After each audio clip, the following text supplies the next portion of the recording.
감사합니다. 하나님이 계셔서 감사합니다. 항상 우리의 기도를 들어주심을 감사합니다, 아버지. 아버지여, 이 시간에 아버지 앞에 감사함으로 또한 구합니다. 사랑하는 우리 은성교사님을 위해서 기도합니다. 우리 은성교사님이 아직 퇴원을 못하고 있습니다.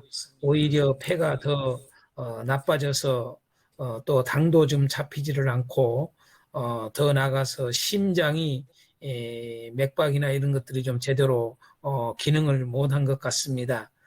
그러나 낙심하지 않습니다. 하나님이 계시고 하나님을 의지함으로 간구하오니 반드시 우리 기도 들어 응답하여 주실 줄로 이종은 믿습니다. 아버지 하나님 고쳐주시기를 원합니다. 이제는 이번 주에는 다음 주에는 좋은 소식을 들을 수 있도록 하나님, 그래서 퇴원한다는 소식을 들을 수 있는 기쁜 소식을 들을 수 있도록 아버지 응답하여 주시옵소서. 하나님, 또한 우리 조기보 선교사님을 위해서 기도합니다. 하나님, 그 사역 속에 오랫동안 초창기부터 있었던 한 멤버가 갑자기 이렇게 죽음을 맞이해서 오늘 장례식 때문에 참여를 못하는데, 사랑하는 우리 조 선교사님의 그 사역과 그 공동체와 하나님 모든 교회 위에 하나님이 함께하여 주시고 위로해 주시고 격려해 주시고 또한 아버지 더욱더 사역의 아버지 하나님이여 박차를 다하기에 부족함이 없도록 힘을 주시고 하나님 모든 성도들 하나님 더욱 주의 복음 안에서 굳건하게 세워져가는 그런 은혜를 허락하여 주시기를 원합니다. 아버지, 또한 우리 안현임 목사님을 위해서 기도합니다. 우리 안 목사님의 건강은 우리가 익히 알고 있으나 하나님 아버지, 그런 어려움과 고통 속에서도 늘 하나님 주의 말씀과 함께 몸부림치며 나아가는 걸 주께서 아시오니 하나님 또한 책임져 주시기를 원합니다. 지금까지 책임져 주셨고 붙들어 주신 것처럼 하나님, 이번에 코로나를 맞으려고 해도 몸의 건강 상태가 안 좋아서 병원에서 허락지 않아서 맞지 못할 정도로 안 좋은 상태고 또 지금 현재 감기 기운도 있고 두통이 심하고 여러모로 힘든 가운데도 이 시간에 강의를 좀 듣고 있사오니 하나님, 사랑하는 요정을 복 주시고 함께하여 주시고 건강을 이 시간에 치료되는 역사를 허락하여 주시옵소서. 주님은 능히 아버지 치료하실 수 있음을 믿습니다. 아버지 하나님, 늘 은혜 가운데 거함을 알고 고백하며 영광을 돌려오니 주의 그 선하신 뜻 가운데서 아버지께서 영광을 받으시는 일들만 일어나도록 도와 주옵소서. 모두가 하나님께 더욱 찬송할 수 있는 우리 모든 모임의 종들이 되도록 축복하시고, 또한 오늘 참여하지 못하는 종들 하나님 아버지 더욱 하나님 그 마음을 늦추지 않도록 도와주시고 하나님 함께하여 주셔서 오늘 특별히 야고보서를 공부할 때에 또한 모든 말씀들이 하나님 우리에게 유익하고 필요하고 절실한 사항이라는 것은 다 알고 있습니다. 하나님, 오늘 또한 야고보서를 통해서 분명하게 우리가 주의 뜻을 알고 하나님 우리 자신이 먼저 서게 하시고 또한 교회를 바로 세우는 그런 아버지 이 시대에 하나님의 앞에 합당하게 쓰임받는 모두가 되도록 축복해 주옵소서. 오직 성령께서 이 입술을 주장하시고 듣는 또한 배움받는 우리 목사님들에게도 감동 감화, 하나님 확신 분명함, 하나님 깨달음과 하나님께 그 말씀에 붙잡힌 바 되는 은혜를 허락하여 주시옵시고 하나님 은혜 더하여 주옵소서. 예수님의 이름으로 기도하옵나이다. 아멘. 아멘. 자, 시작하겠습니다. 바로 음소거 해주시고.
자, 오늘 야고보서를 공부합니다. 자,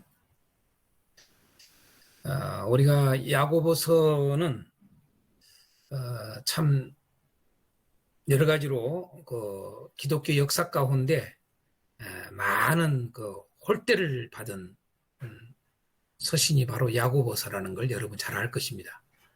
기독교 역사 가운데 어찌 주의 말씀이 우리 다른 것도 아니고 교회에게 많은 홀대를 받았다라고 하는 것은, 천대를 받았다라고 하는 것은 참으로 참 아이러니하다라고 하는 것, 참 가슴 아픈 이야기입니다. 주의 말씀임에도 불구하고 왜 그랬을까라고 하는 것을 여러분들이 좀 생각할 필요가 있다고 저는 봅니다. 그 중에 하나가 우리가 루터는 야고보서를 뭐라고 그랬습니까? 여러분이 들었을 겁니다. 야고보서는 지푸라기다라고 루터가 말했습니다. 여러분, 왜 루터가 그렇게 말을 했을까라고 하는 겁니다. 야고보서가 지푸라기다. 여러분, 지푸라기라는 말은 참 안 좋은 말이거든요. 성경에 지푸라기가 나옵니다. 지푸라기는 여러분요, 지푸라기 하는 일은 아무도 없습니다. 불에 태워질 뿐입니다. 여러분, 어떻게 주의 말씀이 불에 태워질 말씀이 야고보서일까요? 그 정도로 루터는 업신여겼어요. 야고보서를요, 지푸라기다라고 표현했습니다. 칼빈은 또한 우리 신약 성경 중에 야고보서와 계시록을 주석하지를 않았습니다. 칼빈을 따르는 사람들은 좋은 쪽으로 이야기를 합니다. 그러나 저는 루터가 말한 거나 칼빈이 이렇게 했던 것이나 이런 것들은 시대적 상황에서 일어난 어쩔 수 없는 그들의 한계였다. 저는 분명히 요한계시록 할 때도 말씀드린다마는 한계라고 하는 사실을 저는 정리를 합니다. 왜냐하면은 여러 가지 이야기 있지만은 루터는 상당히 많이 지금 현재 루터교를 통해서도 우리가 빗나가 있는 것을 많이 보게 됩니다만은 우리 칼빈 같은 경우도 제가 이 기독교 강요를 쭉 살펴보면은 아주 많은 것들을 박식하며 성경에 대한 지식이 풍성하지만은 칼빈은 가장 영향을 받은 게 어거스틴입니다. 어거스틴이 말한 것을 상당히 그걸 따르고 있다라고 하는 걸 제가 기독교 강의 같은 걸 통해서 발견하거든요. 그리고 상당히 적대적인 것들이 있어요. 칼빈의 그 표원 속에 항상 은행들이 보면은 그 적대적인 것들에 대해서는 아주 그거 있습니다. 그게. 그래서 그 중심에 어쩔 수 없는 그 하나님 주권과 은혜의 이러한 또 애정론 이런 것들에 대해서 가르치다 보면은 어쩔 수 없는 이런 그 시대적 어떤 상황의 한계가 왔지 않았을까 저는 그리 봅니다. 겸손해서 주석하지 않았다. 이제 더 이상 주석을 할 수 없으니까 그냥 시간이 없어서 못했다. 이렇게 표현들을 하는데 저는 그렇게 보지 않습니다. 여러분들은 어떻게 생각할지 모르지만은 제가 이유가 있습니다. 그게요. 자, 왜냐하면은요, 바울 신학과 야고보 신학의 여러분 차이점이 뭘까라고 하는 겁니다. 바울 신학과 야고보 신학의 차이점이 여러분 뭐라고 생각합니까? 대부분 여러분요, 바울 신학과 야고보 신학에 대해서 차이가 있다. 이야기를 합니다. 기독교 역사 가운데 그러한 차이점들 때문에 야고보가 쓴 이 야고보서가 그만큼 천대를 받은 겁니다. 사실은요. 여러분들은 어떻게 생각하는지 모르겠습니다. 바울 신학과 야고보 신학의 차이점이 여러분 뭐라고 생각합니까? 여러분들은 그 차이점에 대해서 여러분 알고 계십니까? 오늘 분명하게 좀 이걸 알았으면 좋겠어요. 바울 신학과 야고보 신학의 차이점은 없습니다. 단호하게 제가 이야기 드립니다. 바울 신학과 야고보 신학의 차이점은 없다. 동일하다. 예, 왜 그런가? 이거 참 정확하게 알아야 됩니다. 그러니까 잘못 알면은 바울 신학과 야고보 신학에 대해서 서로 차이가 있다고, 대조적이다. 우리 흔히 말하는 것은 바울 신학은 오직 믿음으로 구원이다. 그 다음에 야고보 신학은 행함으로 구원이다. 이렇게 우리가 알고 있는데 여러분, 그래서 두는 완전히 반대다 라고 했기 때문에 이러한 것들이 우리 개신교 출발부터 야고보서가 그만큼 천대를 받은 겁니다. 그런데 여러분, 오늘 꼭 분명하게 하십시오. 제가 신학이라는 말을 참 잘 안 씁니다. 신학이라는 말, 참 성경을 가르치면서 신학이라는 말을 별로 그렇게 쓰기를 좋아하지 않습니다. 신학적 뭐 이런 말도 쓰기가 참 싫어합니다. 제가요. 성경적, 하나님 말씀이 어떻게 되느냐 이런 겁니다. 저는 그래서 뉴턴은 어떻게 말했다, 칼빈은 어떻게 말했다, 뭐 웨슬레는 어떻게 말했다, 누구는 어떻게 말했다, 스펄전은 어떻게 말했다, 저는 그런 것을 별로 안 합니다. 그런 말을 제가 그걸 싫어합니다. 왜냐하면은요, 여러분요, 뉴턴가 기준이 될 수가 없고 칼빈이 기준이 될 수가 없기 때문입니다. 항상 우리는 여러분 이 사고를 반드시 여러분 그거에 안 된 사람들 지금부터 고쳐야 됩니다. 여러분요, 성경이 어떻게 말했다 이래야 됩니다. 하나님의 말씀에 어떻게 말했다 이렇게 말해야 됩니다. 뉴턴은 이렇게 말했습니다. 칼빈은 이렇게 말했습니다. 이건 너무나 위험합니다. 여러분요, 우리가 바울 신학 그러니까 그러지만 여러분 바울을 보십시오. 바울은 어떻게 했다? 바울 자신에게 한번 물어보십시오. 바울이 지금 살아있다면 어떻게 말할까 한번 생각해 보십시오. 바울은 이렇게 말했다? 이걸 가장 싫어했을 겁니다. 바울은요. 성경은 이렇게 말했다. 하나님의 말씀은 이렇게 말한다. 요겁니다. 바울의. 여러분요.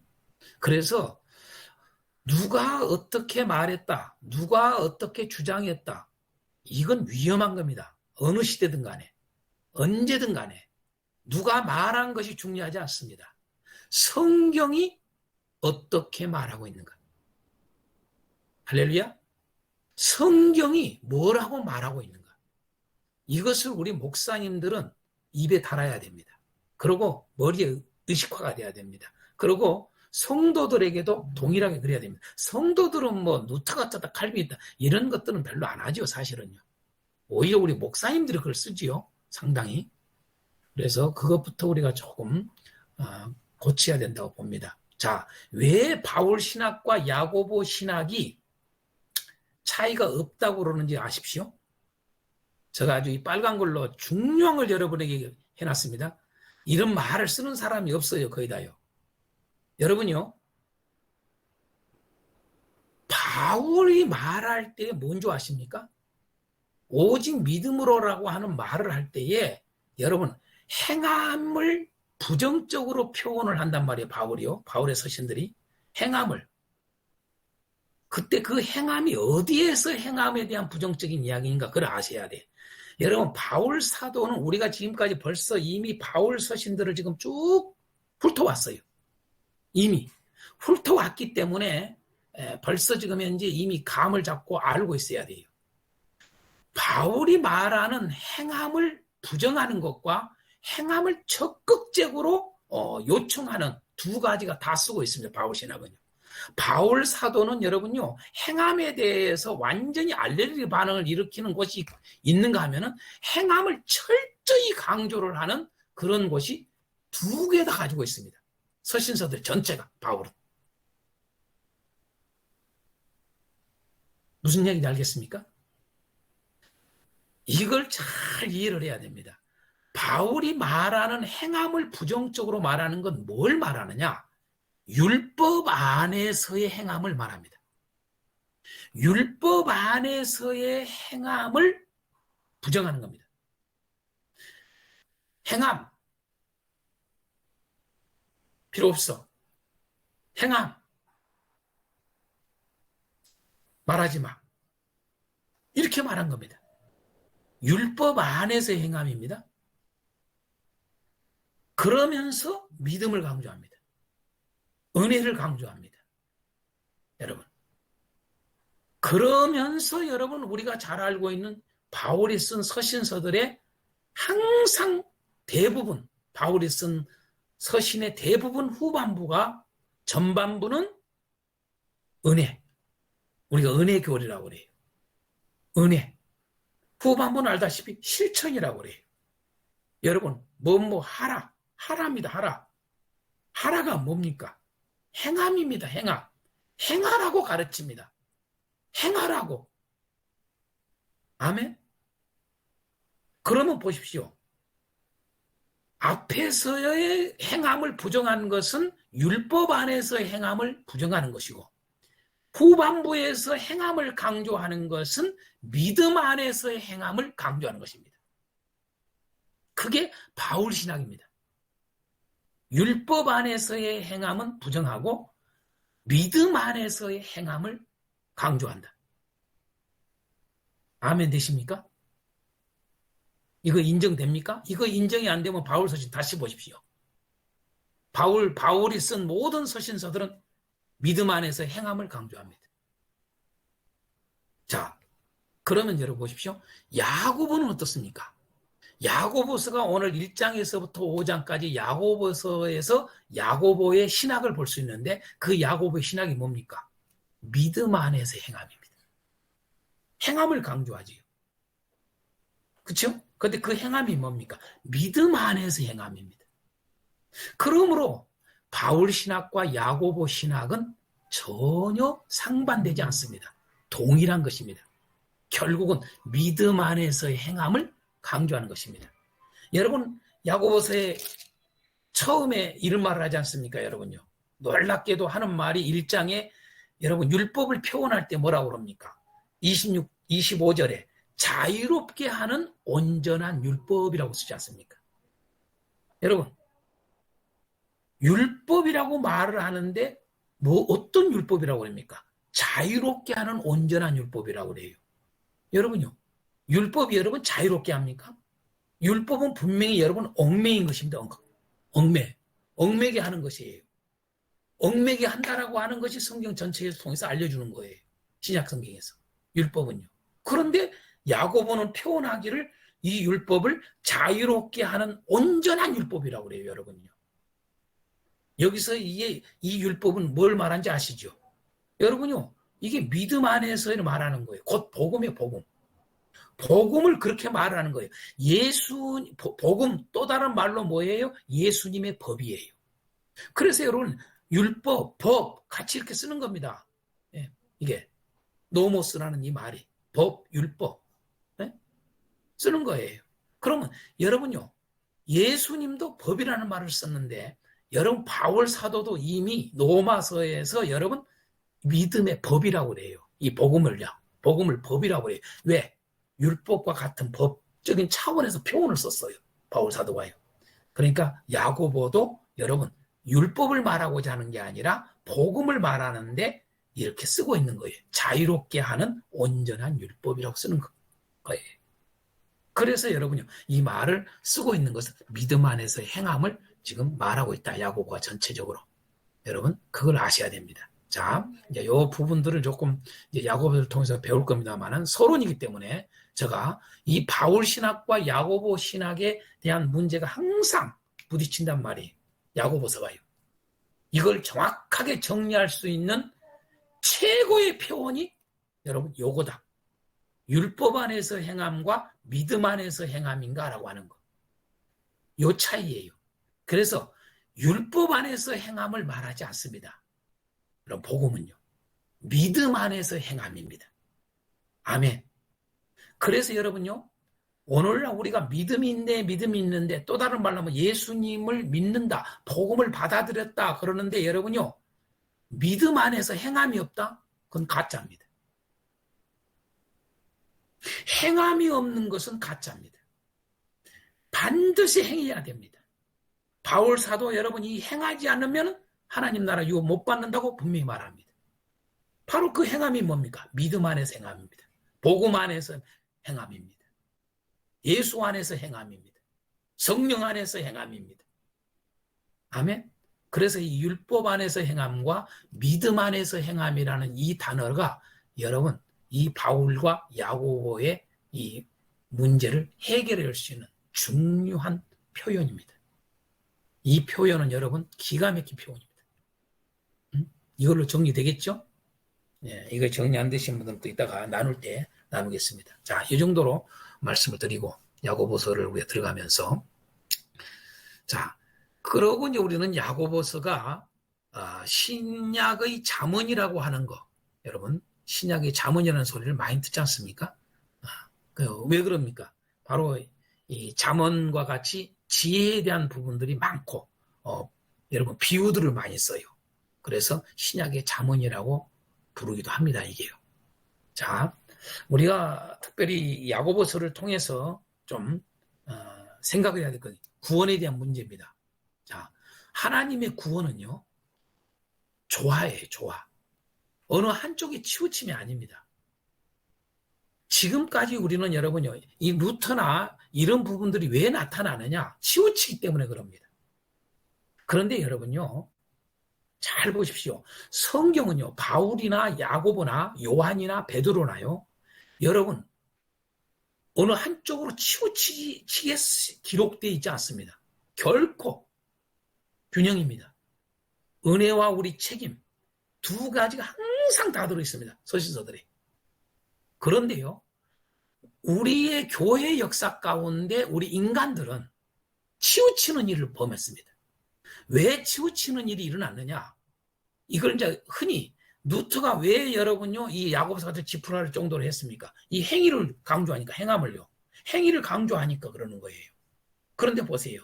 그 행위에 대해서 아주 기가 막히게 모든 것들이 그 뭐라고 그럴까?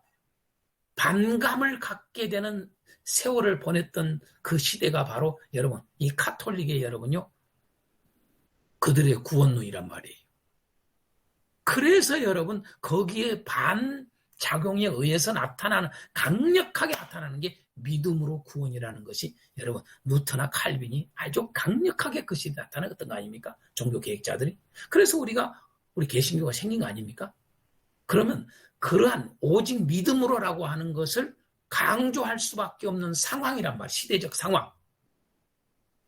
그러니까 이들의 이러한 강조점이 성경을 균형 있게 조화 있게 완전하게 가르친 것이 아니라 한쪽이 약화된 것 때문에 그러한 반작용에서 상황신학이라고 일종이에요. 시대적 상황. 그 상황 속에서의 그들은 행위, 공로 이런 쪽으로만 가다 보니까 그것이 너무 이제 심하게 가다 보니까 문제가 되니까 여러분 오직 믿음으로 구원이라고 하는 캐치프레이를 여러분 강력하게 부르짖었던 거 아닙니까? 그런데 보십시오. 우리가 신약을 지금 마태복음부터 해오면서 마태복음이나 요한복음이나 다 보시면 복음서부터도 예수님이 뭡니까? 여러분 마태도 그렇고 다 여러분 요한복음도 그렇고 하나만 강조하지 않았다는 거. 아십니까? 믿음만 강조하지 않았다는 거. 다 믿음 이야기하지요. 믿으라고. 예수 믿으라고 이야기합니다. 마태도 그렇고 요한도 그렇고 다 그럽니다. 믿으라고 그럽니다. 그러나 여러분 거기에 멈추지 않습니다. 절대 마태는요. 예? 지키라는 겁니다. 계명을. 아멘입니까? 행함을 가지고 있어요. 여러분 사도행전에 요한복음도 사도 요한도 뭡니까? 여러분요. 믿으라고 이야기를 해요. 또 하나를 뭘 가르쳐요? 계명을 지키라고 강조해요. 행함을 강조하는 겁니다. 둘 다가 반드시 있어야 된다는 거. 믿으라. 계명을 지켜라. 그래서 이것을 바울 사도는 로마서에서 두 가지를 다 이야기하고 있다. 제가 분명히 가르쳤지요. 네? 이렇게 정확하게 균형을 가지고 있는데 구원은 그래서 여러분 완전함이에요. 어느 한쪽에 치우쳐서 구원이 이룰 수가 없어요.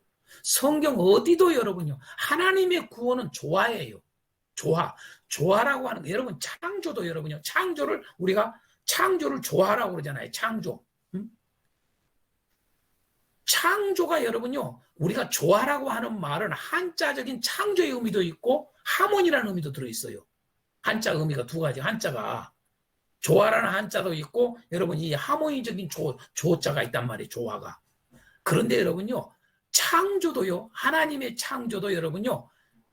하나님의 창조도 창조와 조화가 들어있습니다.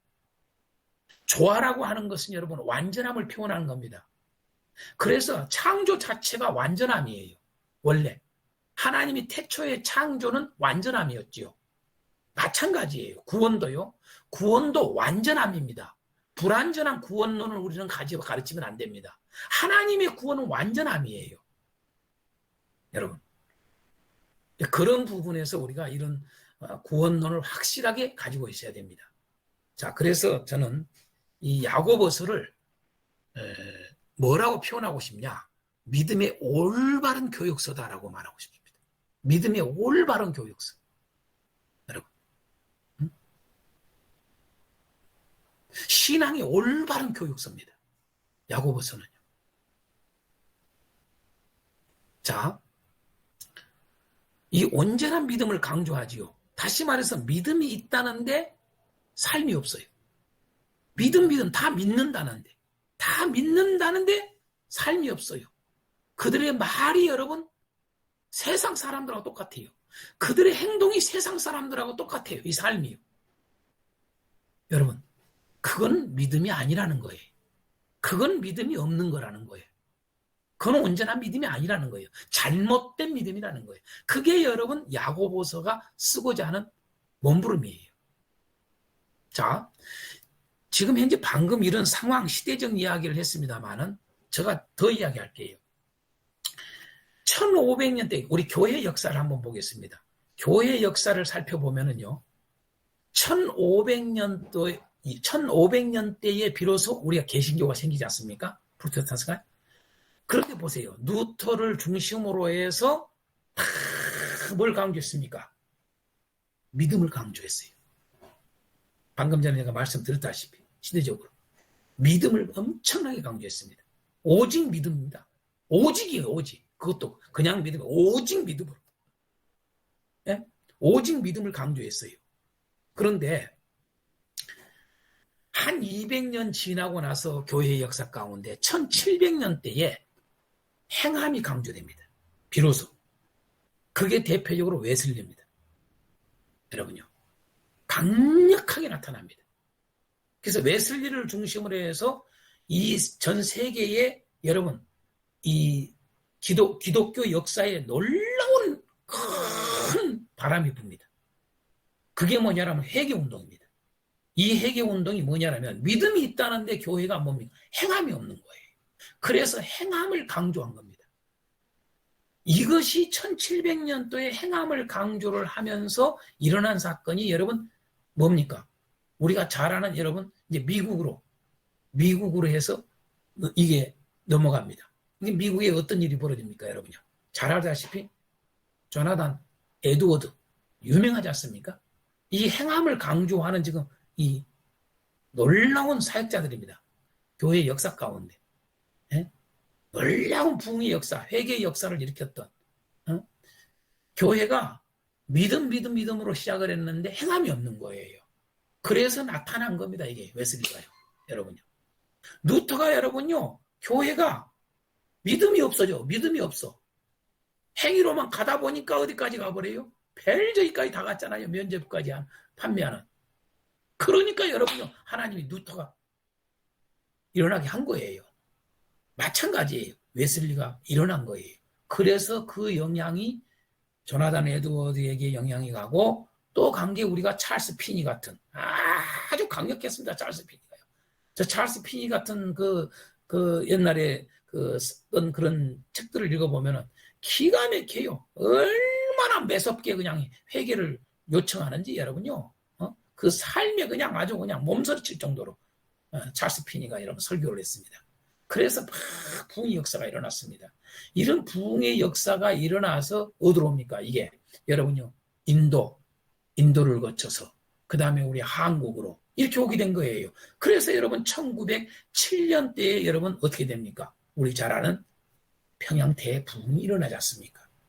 그게 막 회개가 일어나면서 잘못되게 예수를 믿는다는데 잘못되게 막 삶에 대해서 잘못 산 걸 다 회개하고 다 끊고 주님 앞에 약속을 하고 결단하는 그런 일들이 여러분 일어났지 않습니까? 그렇게 해서 여러분 행함이 확 하다가 여러분 다시 우리가 2000년대부터 들어와가지고 1900년대 후반부터 여러분 믿음도 다시 믿음으로 돌아가면서 행함이 흐트러지기 시작합니다. 그래서 지금까지 지금 현재 뭡니까? 이 행함에 대한 부분들이 약화가 되어 있습니다. 우리 기독교가요. 그게 지금 교회의 역사입니다. 그러면 요것이 1500년 때 누트가 답이다? 여러분 1700년 때 웨슬리가 답이다? 아, 그 다음에 1900년 때 여러분 이런 조나단 에드워드나 이런 저기가 답이다? 1800년 때? 예? 찰스 핀이나 그 다음에 요렇게 요런 게 여러분 웨일즈 대부흥 1900년도 웨일즈 우리가 잘 아는 웨일즈 대부흥이 일어납니다. 크게 돼가지고 인도로 해서 한국으로 해서 오게 되거든요. 여러분 1900년대가. 그런데 그게 답이다? 아닙니다, 여러분요. 답이 아닙니다. 시대적으로 그런 부분들이 있었기 때문에 이게 먹혀든 겁니다. 된 겁니다. 필요한 겁니다, 하나님. 그런데 이걸 답이 아니라 성경이 답이다 그 말입니다. 성경.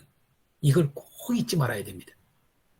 자, 이런 좀 서론적 부분을 좀 여러분하고 좀 나눴습니다. 자, 질문을 조금 더 들어가면 자세히 좀 나누겠습니다. 야고보서의 질문 한 6가지를 제가 만들었습니다. 첫 번째는 야고보서의 수신자가 누굴까라고 하는 겁니다.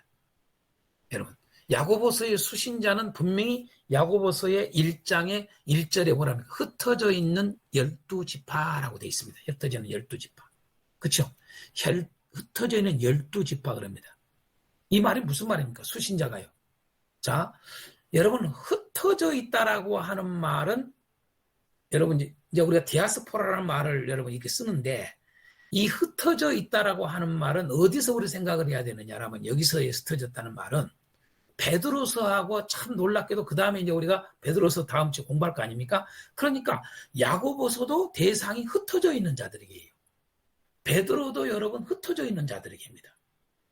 참 의미가 있는 거예요. 그런데 이 흩어져 있는 건 뭡니까? 여러분 알다시피 이제는 초대교회가 예수님이 승천하심으로 사도들을 통해서 교회가 세워지면서 막 부흥이 일어나면서 거기에 반작용으로 엄청난 핍박과 환란이 왔잖아요. 그래서 여러분이 예루살렘 교회의 모든 성도들이 흩어지기 시작 아닙니까? 그래서 이제 온 여기저기 다 나라마다 흩어져 가지고 살게 되는 그러한 그러니까 쉽게 말해서 흩어져 있다라고 하는 것은 이미 야고보서나 베드로서는 전제를 뭘 하느냐? 고난 속에 있는 자들입니다. 여러분. 그런 엄청난 그런 환경 속에서 여러분 신앙을 가지고 있는 그런 교회 모습들입니다. 여러분. 그런데 베드로서하고 야고보서하고 차이점이 뭐냐면 수신자가 여기는 분명히 야고보서는 흩어져 있는 12지파라고 되어 있다는 사실입니다. 12지파라고 되어 있음에도 불구하고 이스라엘 유대인이다 그 말입니다. 흰말 말해서. 다시 말해서 그냥 저 유대교 유대인을 말하는 게 아니라 예수 그리스도를 영접한 유대인들을 말하는 겁니다. 유대인들을 대상으로 이스라엘 사람들을 대상으로 쓴 겁니다. 네? 그런데 이것도 수신자가 왜 제가 이걸 좀 이야기를 드리냐면은 수신자가 들쑥날쑥해요.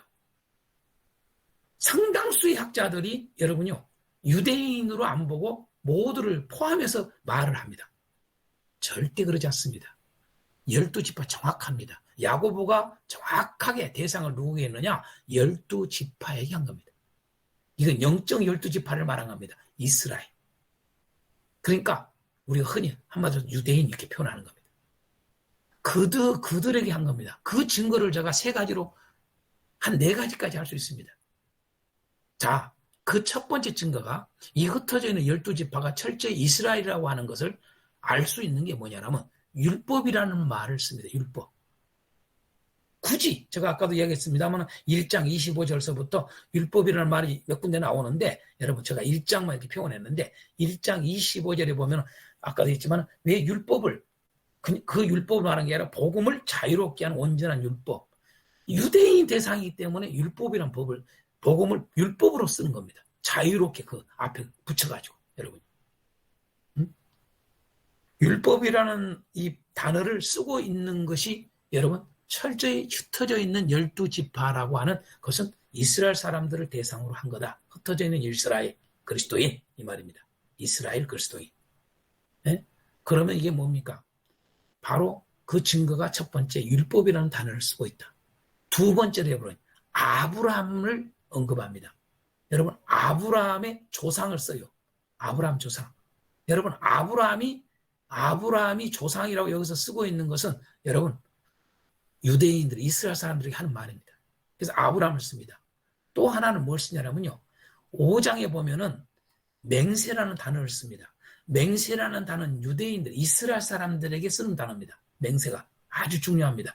여러분 잘 알다시피 구약 성경에서 여러분 이스라엘 사람들이 신앙이 흐트러져도 여러분 가장 중시 여겼던 몇 가지가 있었습니다. 신앙의 문제가 온전하지 않고 그들의 하나님을 경외하는 것들이 바르지 않는 상황이 있다 할지라도 사사시대 같은 그러한 참 자기 주관대로 살아갔던 그런 시대에도 불구하고 그들에게 남아있었던 끈아풀 중요한 것들이 여러분 몇 가지가 있었습니다. 그게 뭐라면 첫 번째 하나가 뭐냐면 할례입니다. 할례 받은 백성에 대한 이 오소리티입니다. 할례 받은 백성이라고 하는 자부심, 자긍심이 여러분 이스라엘 사람들에게 그거 빼면 시체입니다. 그것은 아주 구약 신약에 여러 번 이야기를 하고 있습니다. 그렇게 그들에게 중요했습니다. 할례. 다른 건 다 하나님은 잃어버리고 제사는 제대로 안 드렸어도 할례. 내가 할례 받은 백성이라고 하는. 이게 대단했습니다. 그 다음에 또 하나가 뭡니까? 맹세합니다. 맹세. 맹세하는 걸 여러분 지킨다는 거 무진장 중시하겠습니다. 맹세한다는 거. 그래서 여러분 야고보서의 5장에 보면은 여러분 맹세하지 말라고 그런 겁니다. 맹세하지 말라고.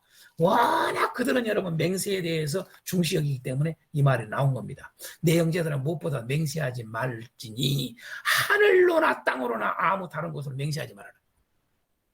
그들이 여러분 유대인들 때문에 그런 겁니다. 이스라엘 사람들 때문에. 또 하나가 여러분요. 또 하나가 있습니다. 이 수신자가 이스라엘 그리스도인이라는 사실을 알 수 있는 것은 회당이라는 단어가 2장에 나옵니다. 회당. 자, 회당은 누구에게습니까? 여러분, 이 이스라엘 사람, 유대인들이 쓰는 거 아닙니까? 그래서 이런 근거들을 통해서 정확하게 야고보서의 수신자는 철저히 믿는 예수 그리스도를 믿는 이스라엘 사람들을 대상으로 쓴 거다라고 하는 것을 여러분 좀 알 필요가 있습니다. 자, 두 번째 제가 질문했습니다. 유혹은 어디서 올까라고 하는 거예요. 유혹은 어디서 올까? 유혹에 대한 부분을 이야기하지 않습니까? 유혹은 어디서 올까? 그렇죠? 또 싸움은 어디서 올까? 싸움 문제 나오지 않습니까? 네? 시기, 다툼 나오지 않습니까? 시기, 다툼, 또한 다툼, 싸움 이야기하지 않습니까? 이러한 모든 것들은 어디서 옵니까? 욕심에서 옵니다. 욕심에서. 제가 답을 이미 달아놨습니다만 욕심에서 옵니다. 여러분 이거 답 안 달아놓고요. 여러분 유혹은 어디서 올까요? 이렇게 하면은요. 유혹은 어디서 왔는가요? 여러분 유혹은 어디서 왔어요? 처음에 이렇게 물어보면 뭐라고 하는 줄 아십니까? 욕심이라고 얼른 말하지 않고 어떻게 됩니까? 여러분요. 뱀이요 이럽니다. 뱀. 그렇죠? 뱀이요. 유혹의 출발은 어디서 시작됐습니까? 뱀이요. 이럽니다. 여러분, 뱀이 아닙니다. 여러분요. 유혹은요. 욕심에서 출발한다고 분명히 말합니다. 그런데 우리가 지금 현재 야고보는요. 창세기의 3장에 있는 것을 알고 있는 겁니다. 그러면 창세기 3장에 욕심이라는 단어를 직접적으로 안 씁니다. 그런데 야고보는 그 유혹이 욕심에서 출발했다. 이걸 알고 있는 거예요. 여러분, 성경을 제대로 꿰뚫어 보는 겁니다. 야고보가요. 여러분, 야고보 이야기하니까 좀 더 이야기하겠습니다. 야고보가 제가 이따가 특징할 때 이야기할게요. 그냥 야고보에 대해서는. 야고보는 이제 예수님의 동생 형제였다는 사실을 알잖아요. 그런데 보십시다. 어찌됐든 유혹이 싸움이 어디서 오느냐? 욕심에서 출발합니다. 욕심에서. 그러니까 최초의 선악과를 따먹도록 유혹된 것은 뱀 때문에가 아니라 여러분 욕심 때문에 따먹게 된 겁니다. 욕심에서. 그래서 아주 본질적인 것을 다룹니다. 이 야고보서는요. 세 번째 질문에 이런 질문 던졌습니다. 믿음이란 한마디로 뭘까? 야고보서를 통해서 여러분들이 믿음을 한마디로 딱 표현하면 믿음은 요거야 이렇게 말할 수 있어야 돼요. 그게 뭐예요? 야고보서를 통해서 믿음을 한마디로 정리를 딱 할 수 있는 것은 뭐냐면 뭡니까? 세속화가 되지 않는 것이 믿음입니다. 그게 야고보서의 믿음을 이야기하는 표현이에요. 세속화가 되지 않는 것. 여러분 1장 27절과 2장 5절과 4장 4절에 여러분 나옵니다. 1장 우리 한글 성경에는 1장에서는 세속이라고 되어 있어요. 그 다음에 다른 데서는 2장 5절이나 4장 4절은 다 세상으로 되어 있어요. 근데 이게 여러분요 같은 말이에요. 지금 현재 왜 야고보가 세상 이야기를 하느냐? 다시 말해서 세속화됐다고 말이에요. 세속화되지 말라고 말입니다. 세속화가 되면 안 된다는 거예요. 네? 그래서 믿음이라고 하는 것을 한마디로 딱 정리를 하면 세속화가 되지 않는 것. 그걸 반대적인 개념이 뭐예요? 하나님 나라예요. 하나님 나라만 붙들고 살아가는 것. 그게 믿음입니다. 여러분 세상하고 하나님 나라는 대조적입니다. 우리는 비록 이 세상에 살지만 믿음이라는 것은 이 세상에 살지만 이 세상의 문화, 이 세상의 기준, 이 세상의 어떤 사고, 이 세상의 세계관으로 살아가는 게 아닙니다. 우리 그리스도인들이 교회가 이 세상의 기준, 이 세상의 가치관, 이 세상이 추구하는 것들을 따라가면은 그것은 믿음이 없는 겁니다. 믿음이라고 하는 것은 이 세상의 가치관을 따르는 게 아니라 하나님 나라를 추구하는 것입니다. 이 세상을 추구하는 게 아니라 하나님 나라를 추구하는 겁니다. 이 세상의 문화를 따라가는 게 아니라 하나님 나라 문화를 따라가는 겁니다. 이 세상에서의 기준이 그들의 의식 속에 우리 삶의 기준이 되는 게 아니라 모든 걸 보고 판단하고 결정하는 것들이 말하는 거나 생각하는 거나 행동하는 거나 모든 것들이 이 세상에서의 어떠한 가치관, 이 세상에서의 기준이 아니라 하나님 나라의 기준에 의해서 가는 것. 이걸 믿음이라고 그러는 것입니다. 아주 간단하게 한마디로 말하면. 오늘 이런 질문은 오늘날 우리 교회들에게 잘 살펴봐야 됩니다. 오늘날 우리 교회인들이, 오늘날 우리 성도들이, 우리 한국 교회가 지금 그리스도인들이 여러분 어떻게 되어 있는가를 잘 보세요. 사고가 세속화가 되어 있는가 안 되는가 보세요. 여러분 2장에 여러분 이런 이야기가 나오지 않습니까? 2장에 부자하고 가난한 자를 교회가 왔을 때, 사람들 왔을 때 왜 그 이야기를 할까요? 다룰까요? 차별을 하는 걸 하지 말라는 걸 할까요? 참 놀랍습니다. 교회 왔는데 부자가 보니까 아주 깍듯이 그냥 안내를 해서 여기 앉으세요. 이렇게 한다 이 말이에요. 교회가요. 그런데 가난한 자가 오니까 뭐예요? 업신여긴단 말이에요. 예, 너는 저기 가서 앉아있어? 발등상 아래 있으라고. 이 정도까지 나옵니다. 저 구석에 있어? 아주 천대를 해요. 여러분요. 교회가 그래요. 교회가. 이게 뭡니까? 왜 그럴까요? 교회가요? 왜 부자는 돈이 많고 이 세상에서 출세한 사람은 우러러보면서 교회에서 이렇게 하면서 가난하고 보잘것없는 사람은 왜 업신여길까요? 그게 여러분 세상의 기준이란 말입니다. 세상의 사고라고요. 세상이 추구하는 문화예요. 그렇잖아요? 그게 바로 세속화입니다. 그래서 여러분 1장 20절 7절에 그런 말을 한 겁니다. 여러분 자기를 지켜 세속에 물들지 아니하는 것이다. 자기를 지켜서 세상에 물들지 않는 것. 물들지 않는다. 이 말은 다른 말로 말하면 이렇게 할 수 있어요. 세상에서 내가 흠없이 사는 것. 이 말이에요. 그리스도인은 믿음이 있다는 사람들은 세상에서 흠없이 살아야 돼. 그 흠없이 사는 게 뭡니까? 여러분, 세상에 물들지 않는 거예요. 다른 말로 말해서 흠없다, 점없다. 원래 원어가 그런 뜻이에요. 물들다라는 말이에요. 여러분요. 네? 물들지 않는다 이 말은요. 그 흠없이 사는 게 뭡니까? 여러분, 하나님 나라의 가치관으로 사는 게 흠이 없는 겁니다. 자, 하나님 나라 가치관이 뭐인가 이런 부분들은 여러분 더 이제 다룰 것입니다.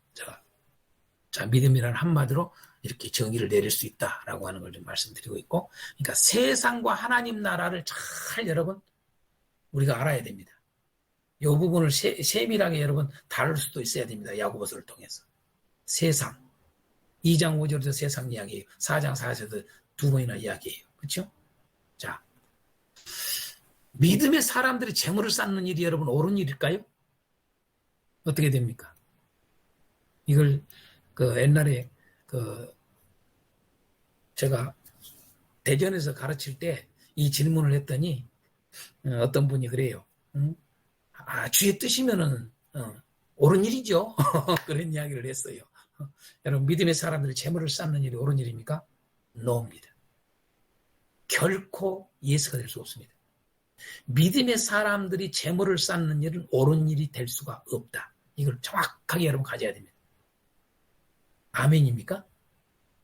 여러분 재물 쌓지 않도록 지금 야고보서에 되어 있습니다. 그런데 야고보서만 되어 있습니까? 그렇지 않습니다. 이미 여러분 이따가 이제 특징할 때 이야기하겠습니다만은 이미 여러분 야고보는요 자기 생각대로 이걸 쓴 게 아닙니다.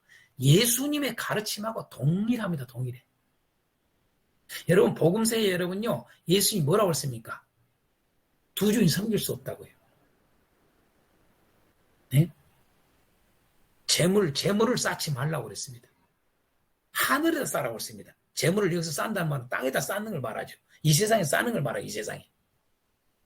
그래서 재물 쌓는 이야기를 여러분 상당히 심하게 하지 않습니까? 4장에서도 나오고 5장에서도 나오지 않습니까? 여러분 왜 싸웁니까? 여러분 다 재물 때문에 싸웁니다. 왜 다툽니까? 왜 시기합니까? 뭘 자랑합니까? 여러분요. 뭐 자랑합니까? 여러분요. 재물 쌓는 것을 부자 된 것을 자랑합니다. 네? 이 세상에서 잘 나간 거 여러분 자랑합니다. 여러분 4장이 참 표현하기를 이런 표현하지 않습니까? 여러분 이 13절에 보면 그럽니다. 오늘이나 내일이나 우리가 어떤 도시에 가서 거기서 1년을 머물며 장사하여 이익을 보리라 하는 자들아.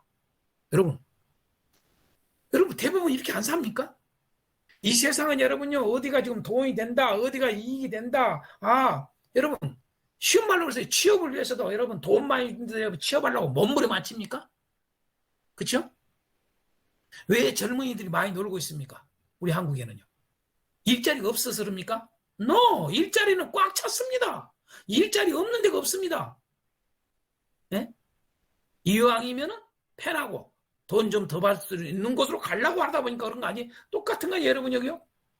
어떤 도시에 가서 거기서 1년을 머물며 장사하여 이익을 보리라 하는 자들아. 여러분 장사로 이야기했습니다만은 내가 왜 젊은이들 다 서울로 가려고 그래요? 돈 더 받으려고. 돈 더 벌려고. 세상은 그런다 그 말이에요. 세상의 가치관은 그런다 이 말이에요. 그런데 우리 기독교인들이 그리스도인들이 똑같아요. 이 사고가요. 믿음의 사고를 갖지 않습니다. 믿음의 행동을 하지 않습니다. 믿음의 생각을 하지 않습니다. 믿음의 말을 하지 않습니다.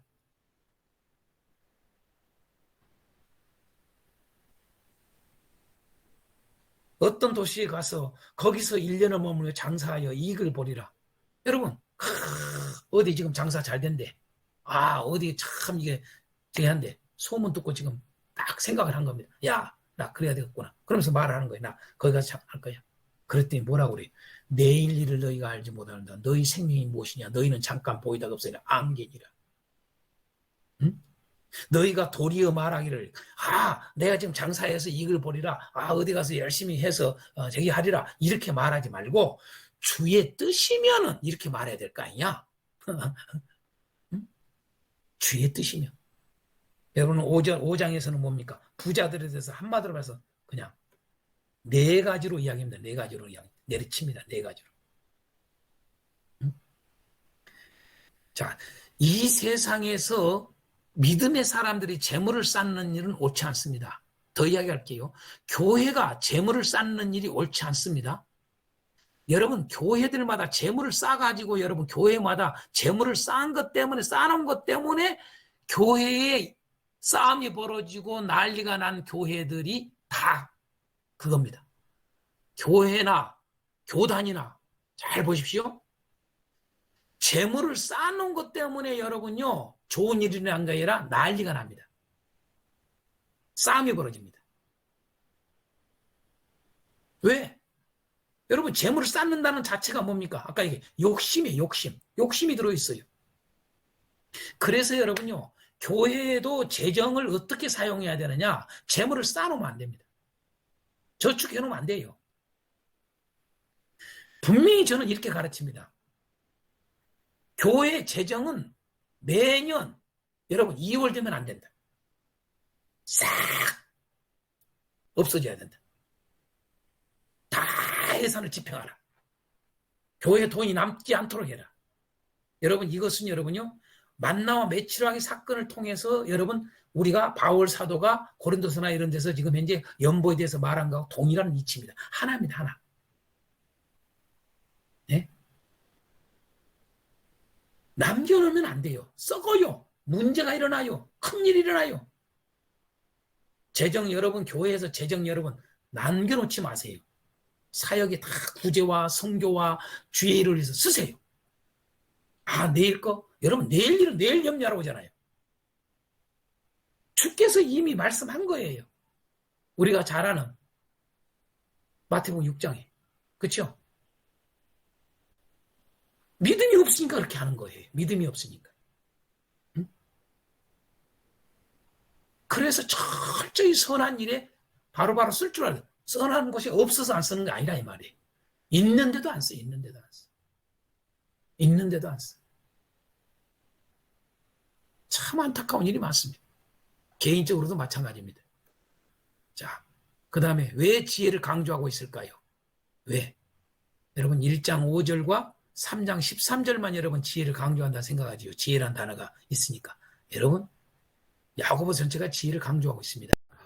키워드가 뭐인가 한번 보겠습니다. 키워드. 이미 여러분들에게 쭉 올려놨으니까 지금 다 써진 줄 압니다. 그래서 빨리 시작하겠습니다. 이건.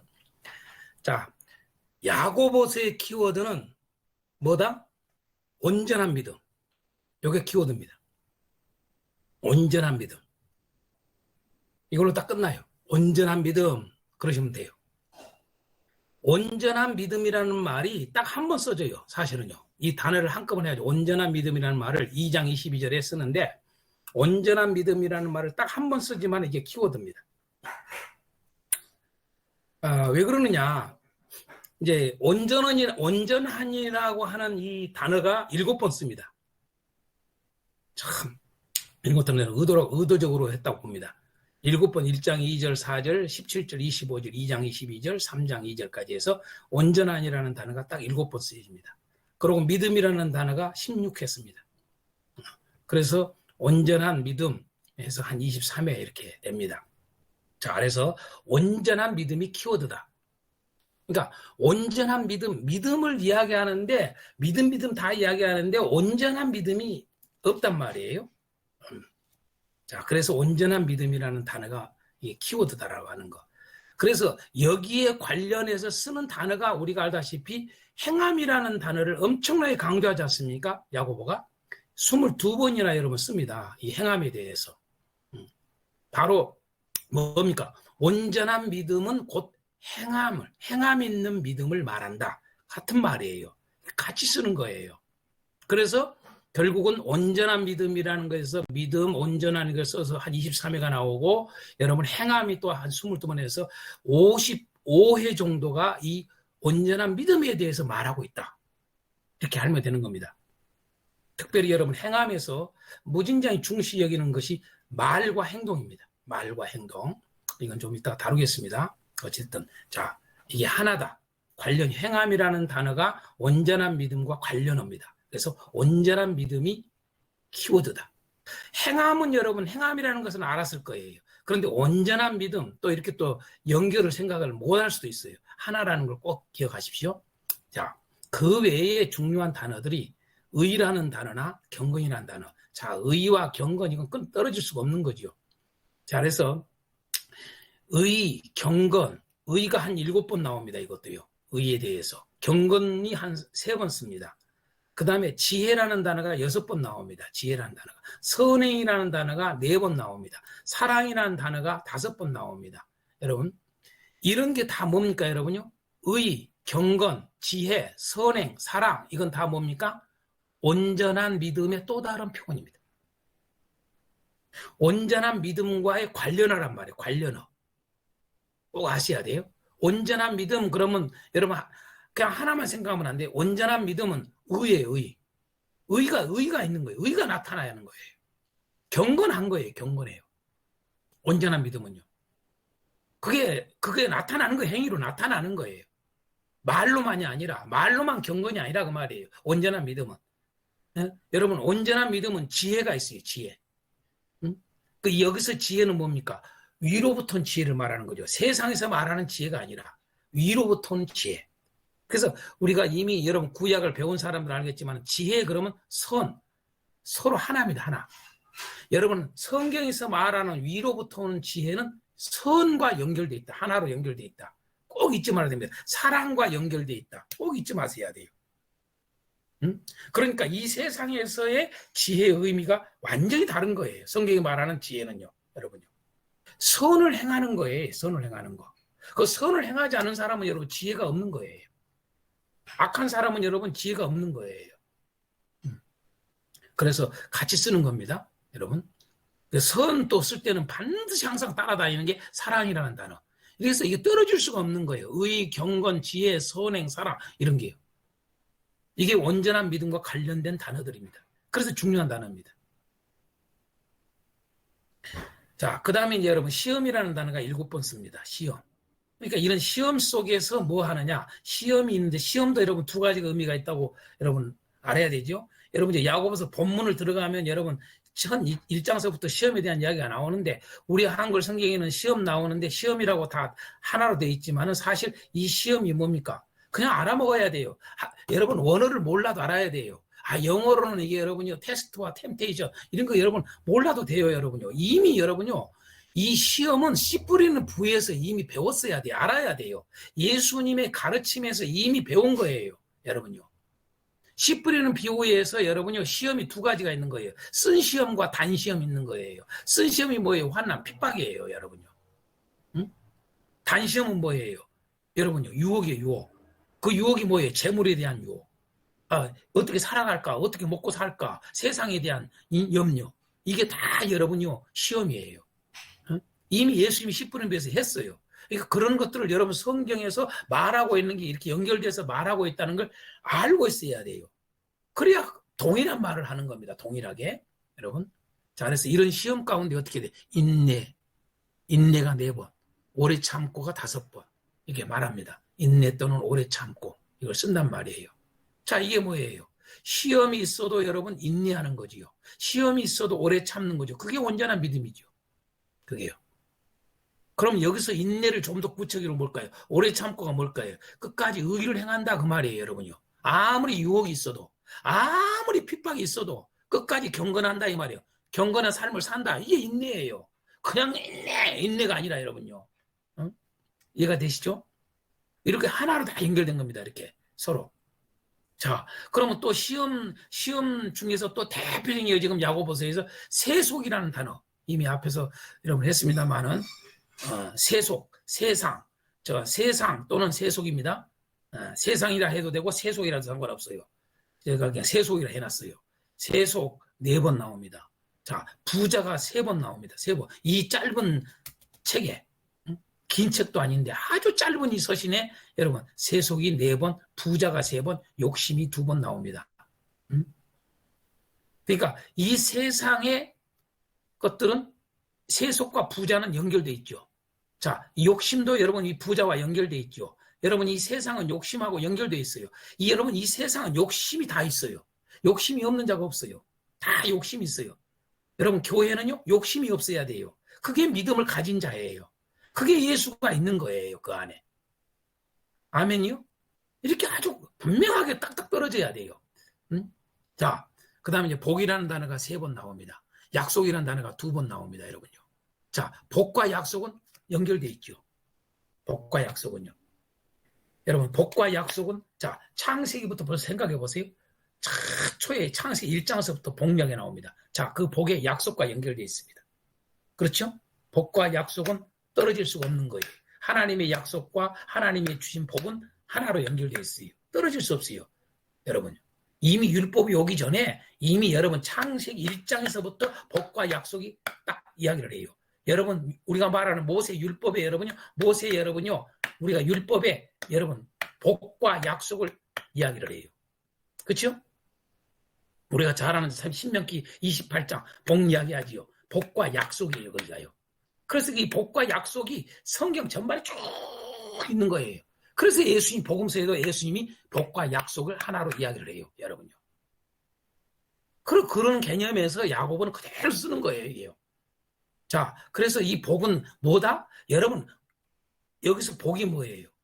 복이 뭐예요? 복이 약속과 관련된 거예요. 그 약속이 뭐예요, 여러분요? 1장 12절과 2장 5절에 나오지요. 뭘까요? 여러분 1장 12절에는 뭐예요? 여러분 생명을 얻게 되는 거. 더 구체 이렇게 말했어요. 생명의 멸류관을 받는 걸 말해요. 약속은요. 하나님이 끝까지 인내한 자, 온전한 믿음을 가진 자, 마지막에는 생명의 멸류관을 받게 된다. 이게 약속이에요. 이게 복이라고요, 여러분요. 이게 복이에요. 2장 5절은 뭐예요? 하나님 나라를 상속받는다는 약속을 해요. 그러니까 여러분요. 영생의 생명의 멸류관을 받고 하나님 나라를 상속하는 거. 이게 복입니다. 이게 복. 그런데 거기에는 관심이 없고 이 땅에다가 이 부자는 이 땅에다가 여러분 모든 재물과 그는 복을 어떻게 생각해요? 재물, 돈. 그다음에 뭐예요? 이 땅에다 아방궁 차리는 거. 하나님 나라 관심 없지요. 말로는 하나님 나라 천국 이야기하지만 실제 그의 행동은 삶은 뭐예요? 여러분 생명의 멸류관이 관심이 없고 하나님 나라 상속받는 게 관심 없어요. 부자는요. 세속에 물든 자는 그러는 거예요. 목사가 돼도 세속에 물든 자가 꽉 차 있어요. 여러분요. 이제 이해가 되죠? 예. 자, 그래서 이 중요한 단어 키워드에 대해서 좀 다뤘습니다. 자, 그러면 주제를 뭐라고 하면 되겠습니까? 간단하지요. 주제는 온전한 믿음을 보이라. 이렇게 하면 되는 거예요. 왜? 키워드가 온전한 믿음이니까. 간단한 거예요. 온전한 믿음을 보이라, 온전한 믿음을 나타내라. 이렇게 해도 되는 거예요. 지금 현재 너희들은 믿음이 있다는데 너희들 지금 현재 온전한 믿음이 없어. 이게 야고보서입니다. 그래서 온전한 믿음을 보여라. 이걸 좀 더 내가 여러분들에게 좀 더 제가 위해서 정리를 이렇게 해줬습니다. 온전한 믿음을 보이라. 그걸 좀 더 구체적으로 온전한 믿음은 경건의 삶을 살게 돼 있어요. 경건의 삶을요. 반드시. 온전한 믿음은 경건의 삶을 산다. 다 같이요. 온전한 믿음은 경건의 삶을 산다. 두 번째요. 온전한 믿음은 사랑의 삶을 산다. 세 번째로요. 온전한 믿음은 화평의 삶을 산다. 네 번째로요. 온전한 믿음은 선행의 삶을 산다. 마지막으로요. 온전한 믿음은 의인의 삶을 산다. 이렇게 말할 수 있는 거예요. 야고보서를 이렇게 또 정리해도 되는 거예요. 1장에, 2장에, 3장에, 4장에, 5장에 이걸 가지고 할 수도 있는 거예요. 이렇게 구조를 만들 수도 있어요. 괜찮아요. 그 문제가 없어요. 온전한 믿음을 보이라고 하는 걸 좀 더 구체적으로 하기 위해서 제가 경건의 삶. 온전한 믿음은 경건한 삶이다. 온전한 믿음은 사랑의 삶이다. 온전한 믿음은 화평의 삶이다. 온전한 믿음은 선행의 삶이다. 선을 행하는 거예요. 온전한 믿음은 의인의 삶을. 자, 그게 말하고자 하는 요지입니다. 자, 특징을 한번 보겠습니다. 특징. 다 적으셨습니까?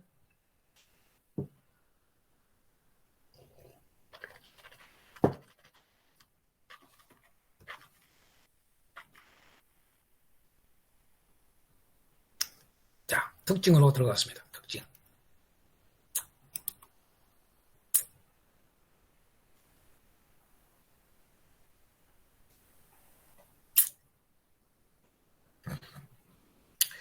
야고보서의 아주 중요한 특징 한 5가지를 제가 여러분에게 좀 나누고자 합니다. 자, 첫 번째로 아주 중요합니다. 야고보서의 특징 첫 번째가 뭐냐? 성경 전체를 배경으로 하고 있다고 하는 겁니다. 참 놀랍습니다. 이 야고보서가요, 우리는 단순하게 생각하면 안 됩니다. 그냥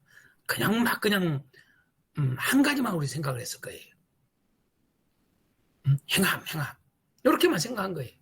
그 행함에 대해서, 곧 온전한 믿음에 대해서 말하기 위해서 성경 전체를 배경을 가지고 다 끄집고 와서 이야기를 합니다.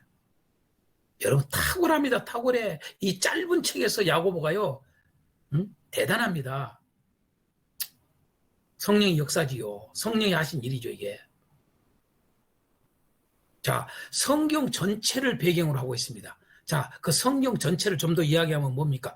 구약을 다 다뤄요, 구약을 다루고요. 중요한 게 뭐냐면 예수님의 계명을 배경으로 하고 있어요. 구약과 예수님의 계명을 배경으로 했다. 그 말은 성경 전체를 배경으로 했다 같은 말입니다. 여러분, 왜 제가 예수 계명이라고 그럴까요? 여러분들이 마태복음에서 이미 5장, 6장, 7장을 제가 배울 때 우리는 보통 뭐라고 그랬습니까? 그걸요. 5장, 6장, 7장을 산상수훈이라고 그러지 않습니까? 그런데 제가 분명히 가르칠 때 뭐라고 했습니까? 산상수훈이라는 말보다 정확한 것은 예수님의 계명이다. 이렇게 해야 된다고 제가 이야기했죠. 이해가 되죠? 그래서 예수님의 계명입니다. 예수님의 계명. 5장, 6장, 7장은 예수님의 계명입니다. 그런데 그 예수님의 계명이 여러분 이 구약을 또 배경을 가지고 산상수훈 우리가 말하는 예수님의 계명을 말하고 있지 않습니까? 그런데 이 야고보가 바로 이 구약은 여러분 창세기부터 시작해서 아까 이야기했습니다만 욕심이라는 것은 이미 창세기 3장에 있는 것을 가지고 끌고 오는 거예요. 그걸 제대로 본 거예요. 여러분요. 그러면서 다 나가서 여러분 아브라함 이야기도 하고 기생 나함 이야기도 하고 욥 이야기도 하고 엘리야 이야기도 하고 다 그럽니다. 그렇죠? 그러니까 모세 오경에다가 역사서에다가 시가서에다가 여러분 선지서까지 다 총망라해서 여러분 배경을 가지고 있습니다. 그러면서 여러분 욕심에 대한 이야기를 합니다. 욕심. 벌써 여러분 예수님의 계명 첫 번째가 뭡니까? 심령이 가난한 자는입니다. 여러분 그냥 가난이 아니라 마태복음에 심령이 가난한 자. 여러분 욕심이 없는 거예요. 네? 왜 예수님이 이 우리가 흔히 말하는 산상수훈에 예수님의 계명에서 첫 번째로 여러분 천국은 그러면서 자, 복 이야기하죠. 복.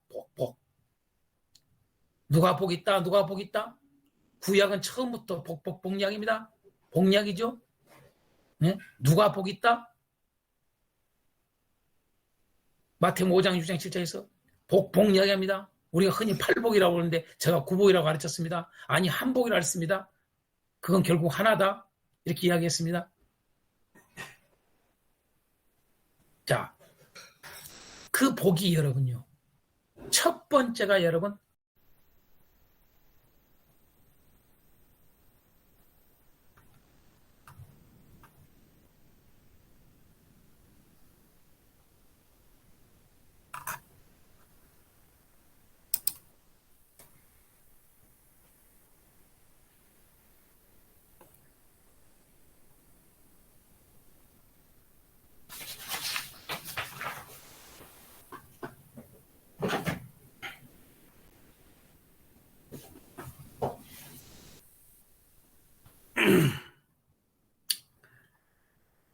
자, 시작하겠습니다. 마지막 시간 시작합니다.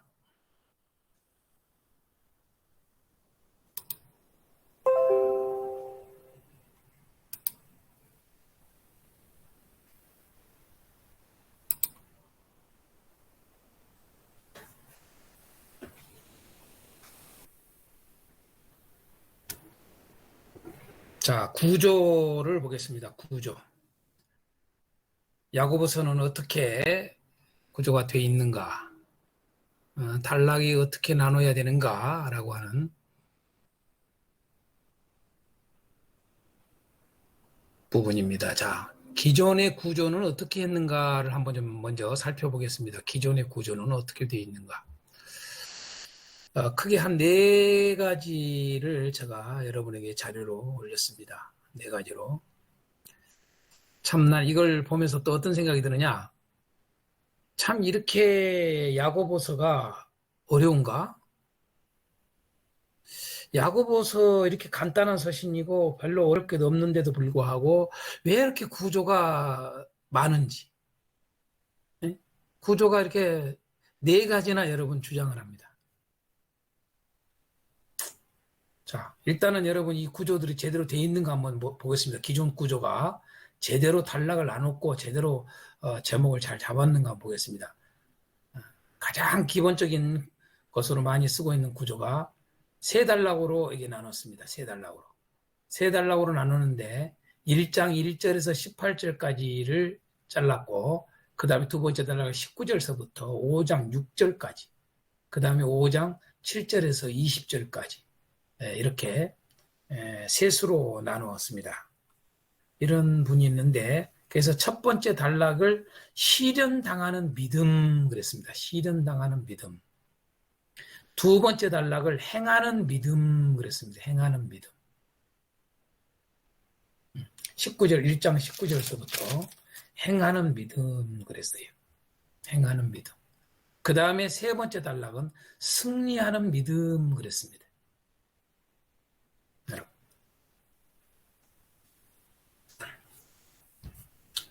자, 아주 간단하고 가장 쉬운 것 중에 하나가 이거죠.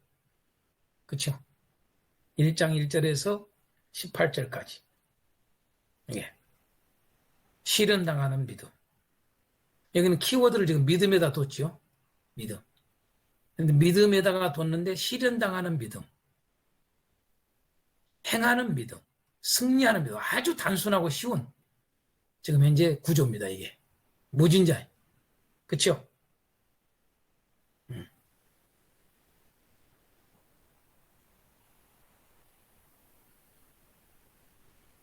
제가 여쭤봅니다. 자, 키워드를 믿음으로 했어요. 이 믿음 그런 대로 좀 괜찮죠? 그런 대로요. 그러나 완전한 게 아니죠. 완전하진 않죠. 완전하진 않죠. 이게 중요한 것들을 아직 확실하게 모르는 거죠.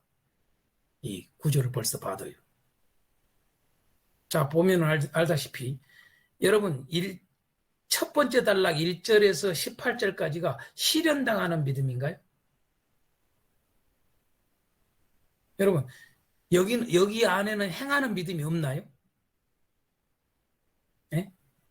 행하는 믿음이 없습니까? 단어가 없다고 해서 여러분요 단어가 없다고 해서도 문제가 되지만은 단어가 있어요. 1장 11절에 행한다는 단어가 있다고요.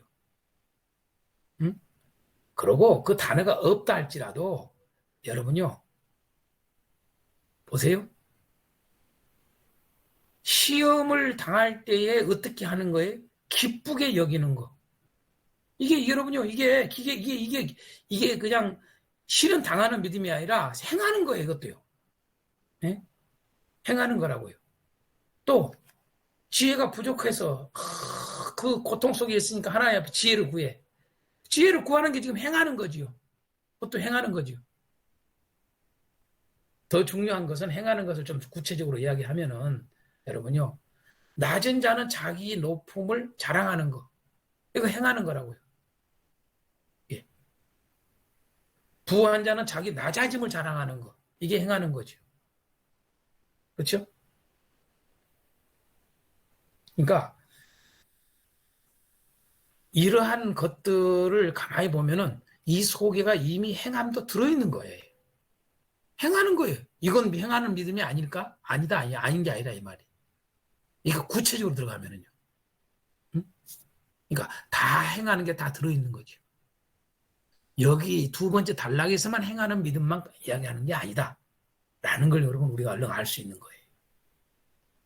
그래서 아주 단순하게 하면은 이렇게 할 수도 있지만은 아주 쉽게 구조를 하는 건지 정확하게 이야기를 하는 것은 아니다라고 하는 걸 알 수가 있어요. 자, 두 번째 단락은 여러분 5단락으로 나눴어요. 여기는 1장 1절을 인사말, 5장 7절에서 20절을 결론 이렇게 했어요, 여러분. 그러니까 여기는 서론 결론 그 말이죠. 인사말, 인사말, 그 다음에 맺는 말, 뭐 이렇게 해도 되겠죠. 이렇게 하고 그 다음에 어떻게 했어요? 1장 2절서부터 18절을 시험과 성수 그랬어요. 시험과 성수. 그 다음에 두 번째 단락을 19절서부터 2장 26절 행함으로 나타내는 참된 기독교. 여기도 보면 여러분 보세요. 여기는 1장 19절서부터죠. 맞죠? 행함. 근데 여기는 5장 6절까지인데 여기는 2장 26절에서만 잘라버려요. 2장 26절에서. 그러니까 3장 이런 건 또 행함이 아니야. 행함으로 나타내는 참된 기독교. 그 다음에 3장 1절에서 5장 6절은 요걸 가지고 다시 자기가 만든 거예요. 요걸 기본으로 해서. 그냥 딱 보면 알 수 있어요. 그래가지고 갈등의 다양한 원인들과 해법. 여러분, 3장 1절에서 5장 6절은 여러분이 행함 이야기 안 해요? 행함으로 나타나는 참된 기독교라 말하면 안 돼요? 사실 동일한 거거든요. 근데 이렇게 자꾸 헷갈리게 한다는 말이에요. 자꾸 말을 만들어가지고 막 만들어내. 이렇게 헷갈리게 하는 거. 헷갈리게 하는데 1등이에요. 학자들이요. 응? 그 말은 자기가 완전히 모르는 거예요. 먼 쪽이가 있으면 어떤 그거 하나 해가지고 뽑아가지고 제목 달아버리는 거예요. 그리고 단락 나눠버리는 거예요. 이런 일들이 비일비재하단 말이에요. 그러니까 성경을 왜 구조를 만드느냐? 성경을 정확하게 알게 하기 위해서 구조를 만드는 건데 아주 이게 힘들단 말이에요. 벌써 이것에서 이것을 만들어냈다는 걸 그냥 알 수가 있어요. 더 쪼개낸 거죠. 또 쪼개는 거죠. 막 쪼개서 말을 만드는 거죠. 이게. 응? 그런 것을 얼른 알 수 있습니다. 이건 더 혼란스럽죠. 이건 아주 오히려 이게 낫다니까요. 이것보다는요. 딱 믿음이라는 키워드를 딱 가지고 탁탁탁 끌고 가는. 차라리 이게 점수를 많이 준다고요. 자, 그 다음에 여러분요. 그 다음에 또 5단락으로 나눴는데 조금 달라요. 이 사람은요. 어떻게 했어요? 1장 1절에서 18절. 요 놈은 그대로 끄지고 왔죠. 다만 조금 제목을 다르게 달죠. 시험에 대한 성도의 바른 인식 해놨어요. 바른 인식. 네? 그 다음에 이제 1장 19절부터 2장 26절. 이건 또 여기 걸 끄져왔어요. 그러니까 이 사람은 요 두 가지를 참고해서 했다는 걸 벌써 알 수 있어요. 벌써 단락 나누고 이런 걸 아는 게. 그냥 알 수 있어요. 응? 행위와 믿음. 2장 26절까지만 행위와 믿음이에요. 네?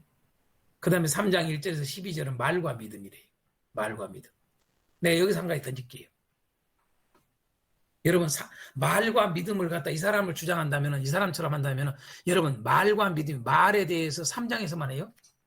그것도 3장 1절에서 12절까지만 말에 대한 이야기일까요? 네? 여러분, 말에 대해서 말과 믿음이 1장서부터 있어요. 1장서부터. 1장이 어디가 있어요? 말이요? 어디 있어요? 여러분, 자랑한다는 말. 낮은 형제는 자기의 높음을 자랑해라. 부한 자는 자기의 낮아짐을 자랑해라. 이게 말이에요, 말. 여러분요. 말. 이게 말과 믿음의 얘기예요. 이제 이해가 돼요? 또 볼까요? 말과 믿음. 19절에 보세요. 내 사랑하는 형제들아 1장 19절에 너희가 알지니 사람마다 듣기는 속혀 말하기는 더디하며. 그럼 말에 대해서 언급하잖아요. 말과 믿음에 대해서 지금 이야기하는 거예요. 왜 말하기를 더디하라고 그러는가? 말과 믿음이 아주 중요해요. 여러분요, 그 이스라엘 백성들이 여러분 출애굽해가지고 여러분 그들이 원망하고 불평한 걸 잘 보세요. 여러분요, 어떤 상황이 오면은 어떤 뭘 들으면은 어떤 상황을 보면은 여러분요, 그냥 속히 단정해가지고 그냥 생각해버리고 말해버리고 막 그러는 거 썩내버리고 불평하고 원망하고 난리해버린 거예요. 그래서 여러분요, 하나님의 의를 이루지 못한다. 이 말은 하나님의 의를 이루지 못한다. 결국은 이거 여러분 구원에 들어갈 수가 없는 거예요. 이게 다 말에 대해서 이야기를 하는 거예요. 말에 대해서. 여러분. 또 2장에는 말 없습니까? 여러분 보세요. 2장에 말이 어디가 있습니까? 여러분 이거잖아요. 해당에 2장 2절에 보세요. 만일 너희 해당에 금가락지를 끼고 아름다운 옷을 입은 사람이 들어오고 또 남루한 옷을 입은 가난한 사람이 들어올 때 너희가 아름다운 옷을 입고 부자죠. 부자. 옷을 입은 자를 눈여겨보고 말하되 그러잖아요. 뭐라고 말을 해요? 여기 좋은 자리에 앉으소서 이렇게 말을 한다고 말해요. 지금 현재 이렇게 이 사람한테는 이렇게 말을 해요. 그런데 여러분요, 가난한 자에게는 말하되 3절에 너는 거기서 있든지. 여러분 앉으란 말도 안 해. 거기 있어 그대로. 가난한 자가 딱 들어오니까 교회. 내 발등상 아래에 앉으라. 여러분요, 발 밑에 앉으래요. 발로 깔아뭉친 이야기를 하고 있는 거예요. 이게 여러분요, 예수 믿는 사람들 지금 공동체에서 일어난 이야기예요. 응? 이런 일들이 벌어진 겁니다. 말을 하잖아요, 말을요. 다시 말해서 뭐라고 말을 해요? 아름다운 부자가 올 때는 여기 앉아서 말을 해. 가난한 자 오니까, 너 거기 있어? 너 같은 놈이 어디 감히 여기 좋은 자리에 앉아? 저쪽 구석에 있어? 이렇게 말했다고 말이에요, 여러분요. 그게 뭐예요? 이게 세상 기준에서의 말을 하는 거예요, 이 사람은요. 세상에서 하는 가치 속에서. 믿음 안에서는 그렇게 말을 할 수가 없다, 이 말이죠. 그러니까 말과 믿음이 왜 3장 1절, 12절만 이 단락을 하냐, 이 말이에요. 벌써 이렇게 그냥 벌써 하면은, 여러분요. 얼마나 잘못된 걸 알 수 있죠. 그러니까 이렇게 뭘 모른다고요, 성경을요. 그래놓고 버젓이 이렇게 지금 쓰고 있단 말이에요, 이런 게. 그 다음에 세속주의와 믿음도 3장 13절에서 5장 6절까지만 세속주의와 믿음이 이야기했잖아요. 1장서부터 세속주의와 믿음 이야기한다고요. 세속과 여러분 경건 이야기 하잖아요. 여러분 여기 경건이 다른 말로 말하면 믿음이에요. 응? 믿음, 경건, 믿음, 선, 믿음, 의 다 연결이야. 하나로. 아까 제가 이야기했지만 키워드 이야기할 때. 그러니까 이런 식으로 한단 말이에요. 고난과 믿음. 여러분 고난이 여러분 5장 7절에서 20절만 있어요? 참. 1장도 있고 2장도 있고 다 있잖아요, 고난이. 그죠? 다 있어요, 다. 그러니까 이런 구조 얼마나 잘못됐는가 볼 수 있어요. 자, 그런가 하면 또 이런 구조가 있어요, 여러분요. 1장은 참된 경건이다. 2장은 참된 믿음이다. 3장은 참된 지혜다. 4장은 참된 은혜다. 5장은 참된 부요다. 일어나세요.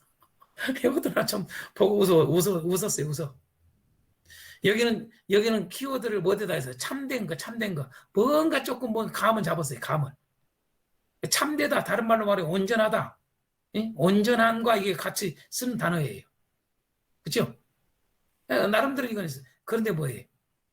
1장만 경건이에요? 여러분 1장만 경건이 아니라고요. 1장만 경건이 아니라 쭉 경건이라고요. 예? 여러분 2장만 참된 믿음이에요? 1장서부터 5장까지 참된 믿음이라니까요. 이야기. 참된 믿음 이야기하는 거라니까요. 여러분 3장만 참된 지혜 이야기합니까? 1장서부터 지혜 이야기 나오잖아요. 참된 지혜. 네? 기가 막히란 말이에요. 기가 막혀. 응? 은혜가 여러분 4장만 이야기합니까? 참된 은혜? 1장서부터 참된 은혜 다 있어요. 참된 부요가 뭐인가? 1장서부터 이야기해요. 여러분. 그래서 여러분이 낮은 형제는 자기의 높음을 자랑하고 부한 자는 자기 낮아짐을 자랑하라. 이 말이 뭐예요, 여러분요? 참된 부요가 뭔가를 보여주는 거예요. 참된 부요가 뭔가를 가르쳐주는 거예요, 이게. 이런 식으로. 그러니까 어느 한 부분만 가지고 이야기를 한단 말이에요. 그래가지고 이렇게 쪼개버린다고요. 그래서 이게 문제가 되는 거예요. 정확하게 파악을 하지를 못한 거예요. 대강. 우리는 그걸 대강인지 어쩐지 모르고 그냥 따라버린 거예요. 그냥. 무조건 따라가 버리. 그럼 1장을 가지고 참된 경건이나 제목을 했으니까 참된 경건으로 풀어나가는 걸 나갈 수 있어요. 돼요. 응?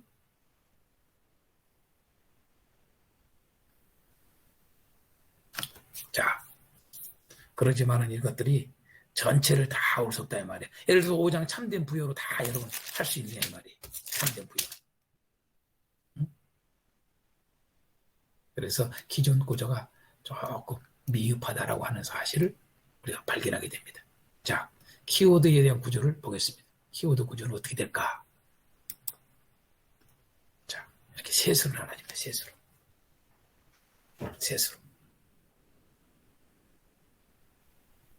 자, 1장 첫 단락. 그 다음에 2장과 4장까지 두 번째 단락.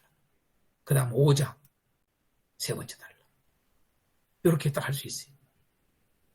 자, 큰 틀이 뭐예요? 자, 믿음을 가졌다는데, 이게 다 들어가죠. 믿음을 가졌다는데, 여러분, 이걸 어떻게 알 수 있어요?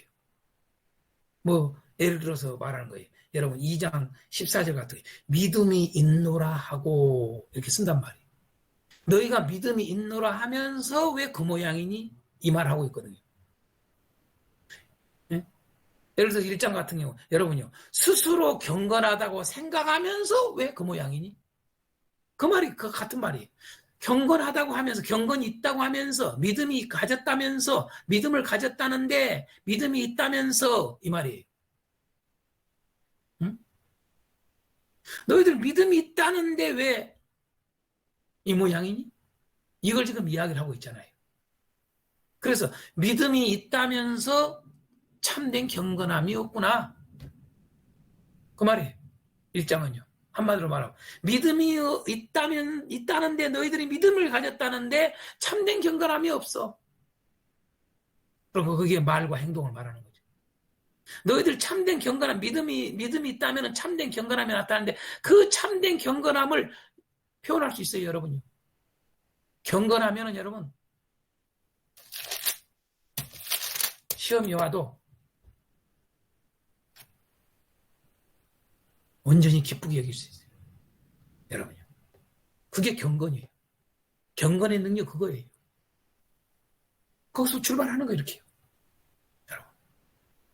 근데 믿음을 가졌다는데 참된 경건이 없는 거예요. 믿음을 가졌다는데 여러분요. 환난 중에 있는 형제들을 돌보질 않아. 고아와 가부를 환난 중에 있는 그런 자들을 돌보질 않아. 믿음 있다는데. 환난 중에는 뻔히 보고도 또 자기를 지켜 세속에 물들지 않아야 되는데 여러분 믿음이 있다는데 여러분 완전히 세속화돼 있어. 그 말이에요 여러분요. 1장을 쭉 처음부터 이렇게 해나간다. 그래서 믿음을 가졌다는데 참된 경건함이 없다. 다른 말로 말하면 여러분 믿음을 가졌다는데 참된 믿음이 없다. 이렇게 해도 되는 거예요 여러분. 그래서 이렇게 말하는 거예요. 세속에 물든 형제들아. 형제들아 계속 쓰잖아요. 자, 세속에 물들었다고 하는 걸 딱 알 수 있잖아요. 야고보서 전체가요. 세속에 물들어 있는 것에 대해서 경계하잖아요. 계속. 그래서 세속에 물든 형제들아 참된 경건을 보이라. 이렇게 할 수 있는 거죠. 왜? 아까 온전함을 보이라고 그랬잖아요. 온전함을 보이라. 주제가. 온전함을 보이라. 첫째, 세속에 물든 형제들아 참된 경건을 보이라. 세속에 물든 형제들아 참된 사랑을 보이라. 2장서부터 4장까지는 사랑이에요. 사랑. 그죠? 그래서 여러분요. 차별에 대한 문제 이야기를 하는 게 이 사랑과 관련된 거예요. 부자한테만 이렇게 하고 가난한 자한테는 이렇게 해버리고 가난한 자가 있는데 말로만 야 평안히 가라 덥게 하라 여러분 배부르게 하라 말로만 행동을 안 해. 그러면서 쓸 것을 안 줘. 말하면 말은 모든 걸 말로만 다 해버려. 그래서 참된 사랑이 없다 그 말이에요. 같은 형제간에 뭐냐라면은 뭐예요? 한 입에서 입에서 찬송을 하면서 왜 형제를 저주하냐 이거예요. 여러분. 자, 3장에 왜 저주하냐 이 말이에요. 또 다른 말로 여러분요. 왜 독한 말을 하느냐 이렇게 말하죠. 왜 악한 말을 하느냐. 죽이냐 이 말이죠. 형제를. 또 이야기해요. 14절에 여러분요. 너희 마음속에 독한 시기와 다툼이 있으면 자랑하지 말라. 말하지 말라는 거예요. 여러분요. 내 속에 여러분 시기가 있고 다툼이 있으면은 여러분요. 여러분 그건 아무리 좋은 말을 해도 그건 거짓된 사랑이라는 거예요. 시기하고 여러분요 다툼이 있는데요. 여러분 내 속에 청결함이 없어. 자 3장 17절에 오직 이로부터 난 지혜를 왜 말을 해요? 여러분 첫째는 성결이야. 내 속에 지금 현재 깨끗함이 없는데 무슨 화평, 아이고 형제님 화목, 우리 화평 평화스럽게. 가짜래 가짜. 그래서 거짓, 편견 이런 이야기 하는 거예요 여러분. 참된 사랑이 없는 거예요 여러분. 서로 싸워. 4장에 보세요. 싸워. 왜 싸워? 여러분. 사랑을 못하는 거죠. 싸우는 거죠. 그렇죠? 비방해 보세요. 4장 지금 뒤보면 비방하지 말라고 그러잖아요. 사랑이 없는 것들이에요 다요. 그러면서 뭐예요? 지금 현재 자기 사업 저기 하는 그런 자랑만 하는 거예요. 자랑. 나 볼 거야. 오늘 돈 잘 벌었다. 그래서 16절이잖아요. 이제도 너희 허탄한 자랑을 하니 그러잖아요. 돈 잘 번 거 자랑만 하는 거예요. 응? 정장모냐는 돈은 열심히 버는데 그건 열심히 하는데 고아가 가부가 있는데 돌보지도 않아. 형제 중에 배고프고 힘든 자가 있는데 그 말로만 하고 형제님 자매님 따뜻하게 사시오. 이불 안 줘. 옷을 안 줘. 재물에만 눈이 얻어가지고. 참된 사랑이 없는 이야기죠. 그래서 세상에 물든 형제들아 참된 사랑을 보이라. 2장서부터 4장까지 그렇게 쫙 끌고 가는 거예요. 여러분. 5장 믿음을 가졌다는데 하늘에 소망이 없어. 여러분. 그렇죠? 부자 모습 땅에다가 소망이죠. 땅에다. 왜 예수님 강림 이야기해요? 여러분 하늘의 소망 지금 두드러 이야기하는 거죠. 욥 이야기 왜 해요? 엘리야 왜 이야기해요? 다 소망 이야기. 여러분. 그래서 세속에 물든 형제들아 참된 소망을 보이라. 응? 마지막에 미혹 형제들 중에 여러분 미혹되어서 여러분 진리를 떠난 자가 있으면 그를 돌아서게 하는 거. 여러분.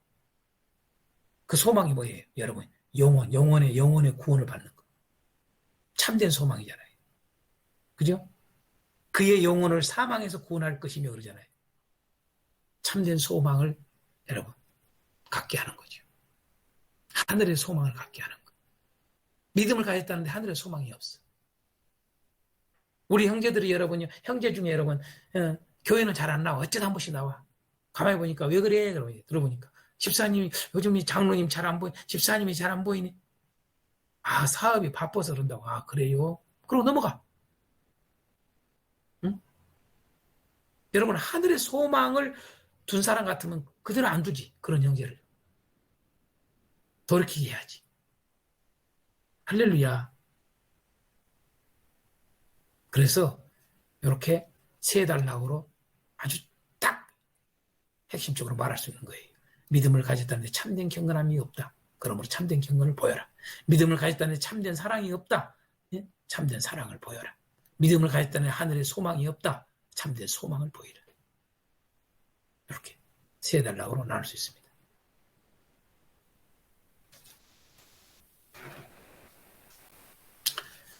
자, 좀 나누겠습니다.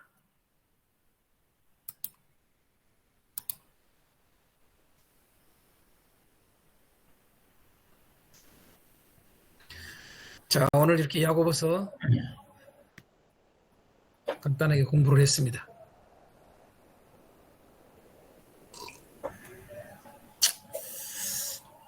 이제 말씀하십시오.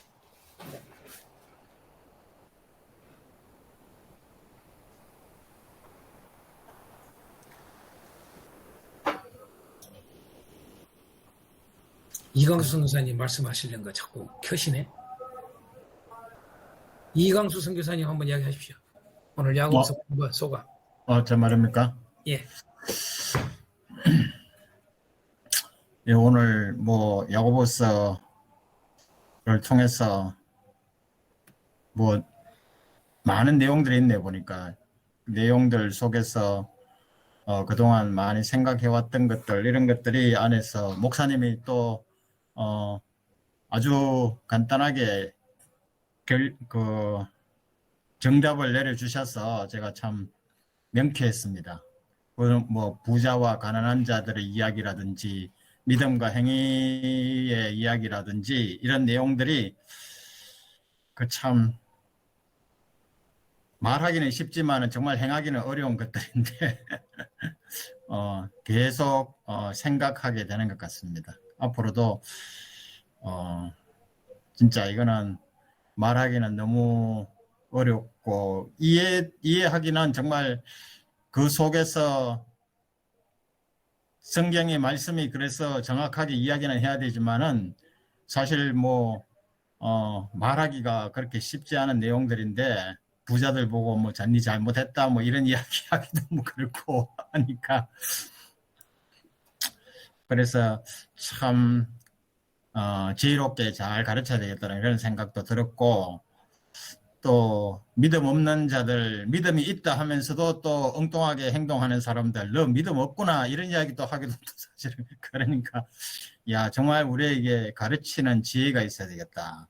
목사님은 뭐 너무 이거다라고 확실하게 이야기하는데 사실 저는 뭐 그런 용기가 없어서 그렇게 이야기를 못하고 아마 성경의 내용은 이런 것이다라고 아마 이야기는 할 수 있을 것 같습니다. 오늘 정확하게 이야기를 해줘야 됩니다. 예. 정확하게 이야기를 해야 됩니다. 맞습니다. 지금 현재 그러니까 이 초대교회의 실상을 얼른 이 배경을 지금 야고보서와도 알 수 있잖아요. 좀 눈치챌 수 있는 게 복음이 들어간 이 초대교회 성도들의 실상이 여러 가지 우리 서신서를 통해서 봅니다만은 또 야고보서를 통해서 볼 수 있는 게 진짜 이게 아주 우리가 현재 우리 교회들이 겪고 있는 가장 갈등하고 있고 문제시되고 있는 부분들이 믿음 이야기를 하는데 사실 행함이 없단 말이에요. 그런 경우들을 많이 봐요. 마음도 그렇고 말도 그렇고 믿음의 말, 믿음의 마음, 믿음의 행동이 안 나타나는 경우들이 많거든요. 목사님들 당장 목사님들조차도 그래요. 목사님들 제가 많이 접해보지만은 세상 사람하고 똑같아. 아주 상식으로 살아. 상식으로. 말은 예수님이고 하나님인데 방금 이야기한 것처럼 정말 이런 병이 들었으면 어떻게 돼요? 병원을 찾아요. 먼저 어디를 찾아요? 지금 현재 성경으로 말하면 뭐예요? 여러분 교회의 장로들을 청할 것이 그러잖아요. 그잖아요. 근데 우리는 뭐예요 오늘날? 병들면 병원을 찾을 것이요. 이렇게 할 거 아니에요. 그죠? 그러니까 생각부터가 믿음으로 모든 것들을 먼저 생각을 하느냐. 참 이런 간증들이 많아야 돼요.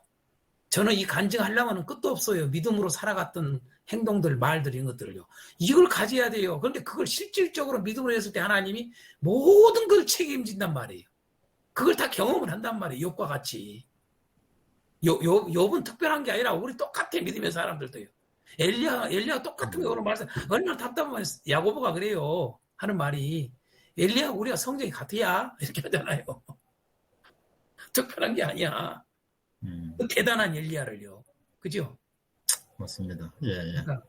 그러니까 우리 예를 들어서 은성식 선교사님 같은 경우에 저는 반드시 믿음으로 승리하고 태어날 걸 저는 알아요. 아멘. 은성 교사님 믿음이 제가 알거든요. 김경희 선교사님보다 훨씬 믿음이 커요. 역시 목사님이 믿음을 제가 알거든요. 그러니까 그 연단이 더 있는 거예요. 낙심하지 않으실 거예요. 끄떡은 할 거예요. 곧 나오실 거야 이제. 할렐루야. 자, 또 다른 분 한번 이야기 나누겠습니다. 오늘 어떻게 그나저나 이광수 선교사님은 우리 총신대 출신이니까 그저 믿음으로 구원과 행함으로 구원 안 부딪히던가요? 저는 그거 제가 얼마 전에 제가 결론을 내린 내용이 있는데 믿을 때는 행함으로 얻는 것처럼 구원을 얻는 것처럼 행동하고 그렇게 하라고 제가 말씀을 연구하면서 저도 내린 결론이 있습니다.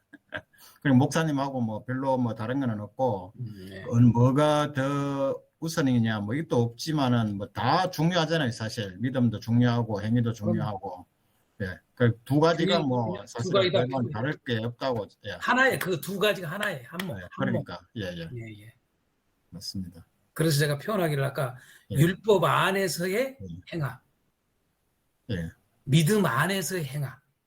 맞습니다. 요것을 예, 잘 구분만 하면은 예, 아주 간단하게 해결된다는 거지. 왜 바울이 말하는 이야기가 뭔지, 야고보가 말하는 이야기가 뭔지. 그냥 이걸로 저는 해석이 되버렸다. 다. 다투고 자실 것도 없이 끝난다 이거지. 근데 많은 사람들이 이 바울이 말하는 행함에 대해서 부정적으로 말하는 것이 율법 안에서 행함이라는 것을 놓쳐요. 그냥 무조건 행함을 그냥 부정해버려, 부정을.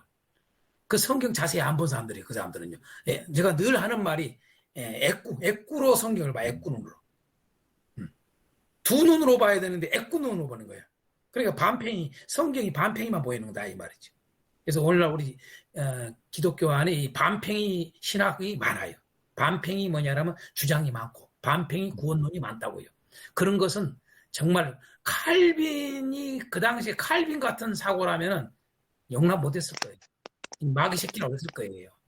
칼빈이 그렇게 단호하고 그랬어요. 예를 들어서 이야기하면 반팽이 이 성경에 왜곡된 거 있으면 아주 단호했거든요. 그게. 자, 다른 분요 나눌 분 오늘 야고보서. 네, 제가 한번 얘기할게요. 예, 은성교사님. 좀 감동이 돼서요. 자유롭게 하는 율법이라는 말에 저도 조금 의문을 가졌었습니다. 네. 목사님께서 그걸 복음적으로 해석을 하니까 쉽게 이해가 됐어요. 아, 이거 유대인들한테 하는 말이기 때문에 그 자유롭게 하는 율법을 그냥 진리 안에서 자유를 얻는다는 식으로 해석을 하고 복음적으로 해석하면은 그게 맞는 말이구나.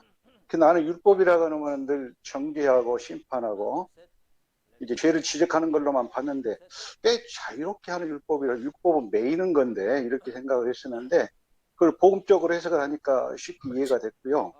또 하나는 항상 제가 성경을 읽을 때마다 의문스러운 게 물론 이제 바리새인을 통해서 많이 이해를 하기는 합니다만은 이 복음으로 우리가 진리 안에서 행하는 것과 율법적으로 행하는 것은 완전히 다른데 그 중에 대표적인 사람이 바로 바리새이잖아요. 그렇죠. 복음도 없이 율법 안에서 성령도 없이 완전히 세상 욕심을 벗어나지 못한 상태에서 예전적으로나 모든 행동은 11조나 금식하는 거나 이런 것은 보통 우리 성도들보다 몇십 배 더 잘하는 사람들이니까 이제 그걸 가지고 제가 구분을 많이 하기는 하는데 구체적으로 복음 안에서 우리가 믿음으로 행하는 것과 또 율법으로 행하는 것을 구체적으로 좀 성도들한테 편하게 먹이려면은 바닥에 떠먹여 주려면은 그 구체적으로 비교해서 분리를 하면은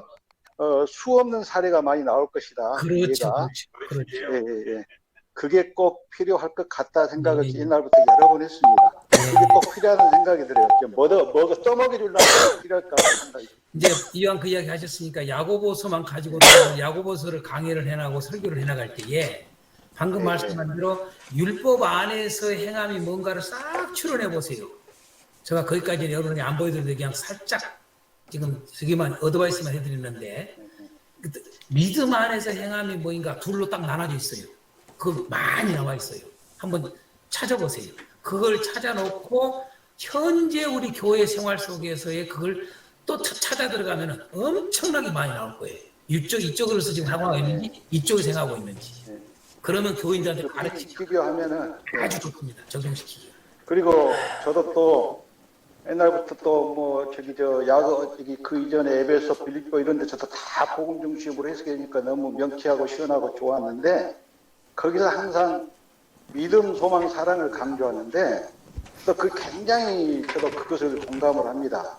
우리의 모든 믿음이 오직 삼위일체 하나님을 향한 믿음과 소망과 사랑으로 사는 것이 그게 전부다. 그 외에는 없다. 이것을 이렇게 생각을 하는데 그걸 명쾌하게 항상 믿음, 소망, 사랑으로 하나님 중심으로 해석을 하기 때문에 제가 그걸 굉장히 기뻐하고 또 목사님의 그런 해석에 굉장히 동참을 하고 좋아하는데 오늘 또 그렇게 해서 풀어주시니까요. 너무 명쾌하고 좋았습니다. 예, 네, 감사합니다. 이상입니다. 예, 감사합니다. 자, 또 다른 분요? 야, 시차수 우쳐봐. 불고이 빠또로 까리아 빠또로 부메츠 비울리아 우쳐봐요. 자, 트리치사. 또르니까 트리치사. 자요. 자, 우리 저기 미국의 우리 최 목사님 한번 이야기 들어봅시다. 예, 여기 한국에서 제가 목회 경험은 별로 없는데, 그, 미국에 와서 한국에서 신앙생활 했다는 거하고 정 180도가 틀려요, 여기는. 그 가끔씩 제가 여기서 유대인들을 많이 보는데, 그 본인들은 믿음으로 선한 삶을 산다고 하면서 몸에다가 그런 이렇게 나는 하나님을 잘 섬기는 사람이다라는 그런 이제 모습을 옷에다 하고 다니면서도 하는 거 보면 음, 너무 악질적이고 저 사람이 정말 유대인으로서 하나님을 섬기는 사람인가 하는 그런 것을 주위에서 제가 많이 봤어요. 예를 들어서 유대인이 큰 건물을 가지고 있는데 네. 거기서 새들은 저기 사업하는 사람들이 한 달만 새만 밀려도 막 고소가 들어가고 두세 배씩 물어야 하는, 그래서 사람들이 사업을 접어야 하는 그런 일이 많이 봤고, 그래서 제가 그 유대인들을 보면서 생각도 많이 했고, 제가 여기서 목회하면서 믿음이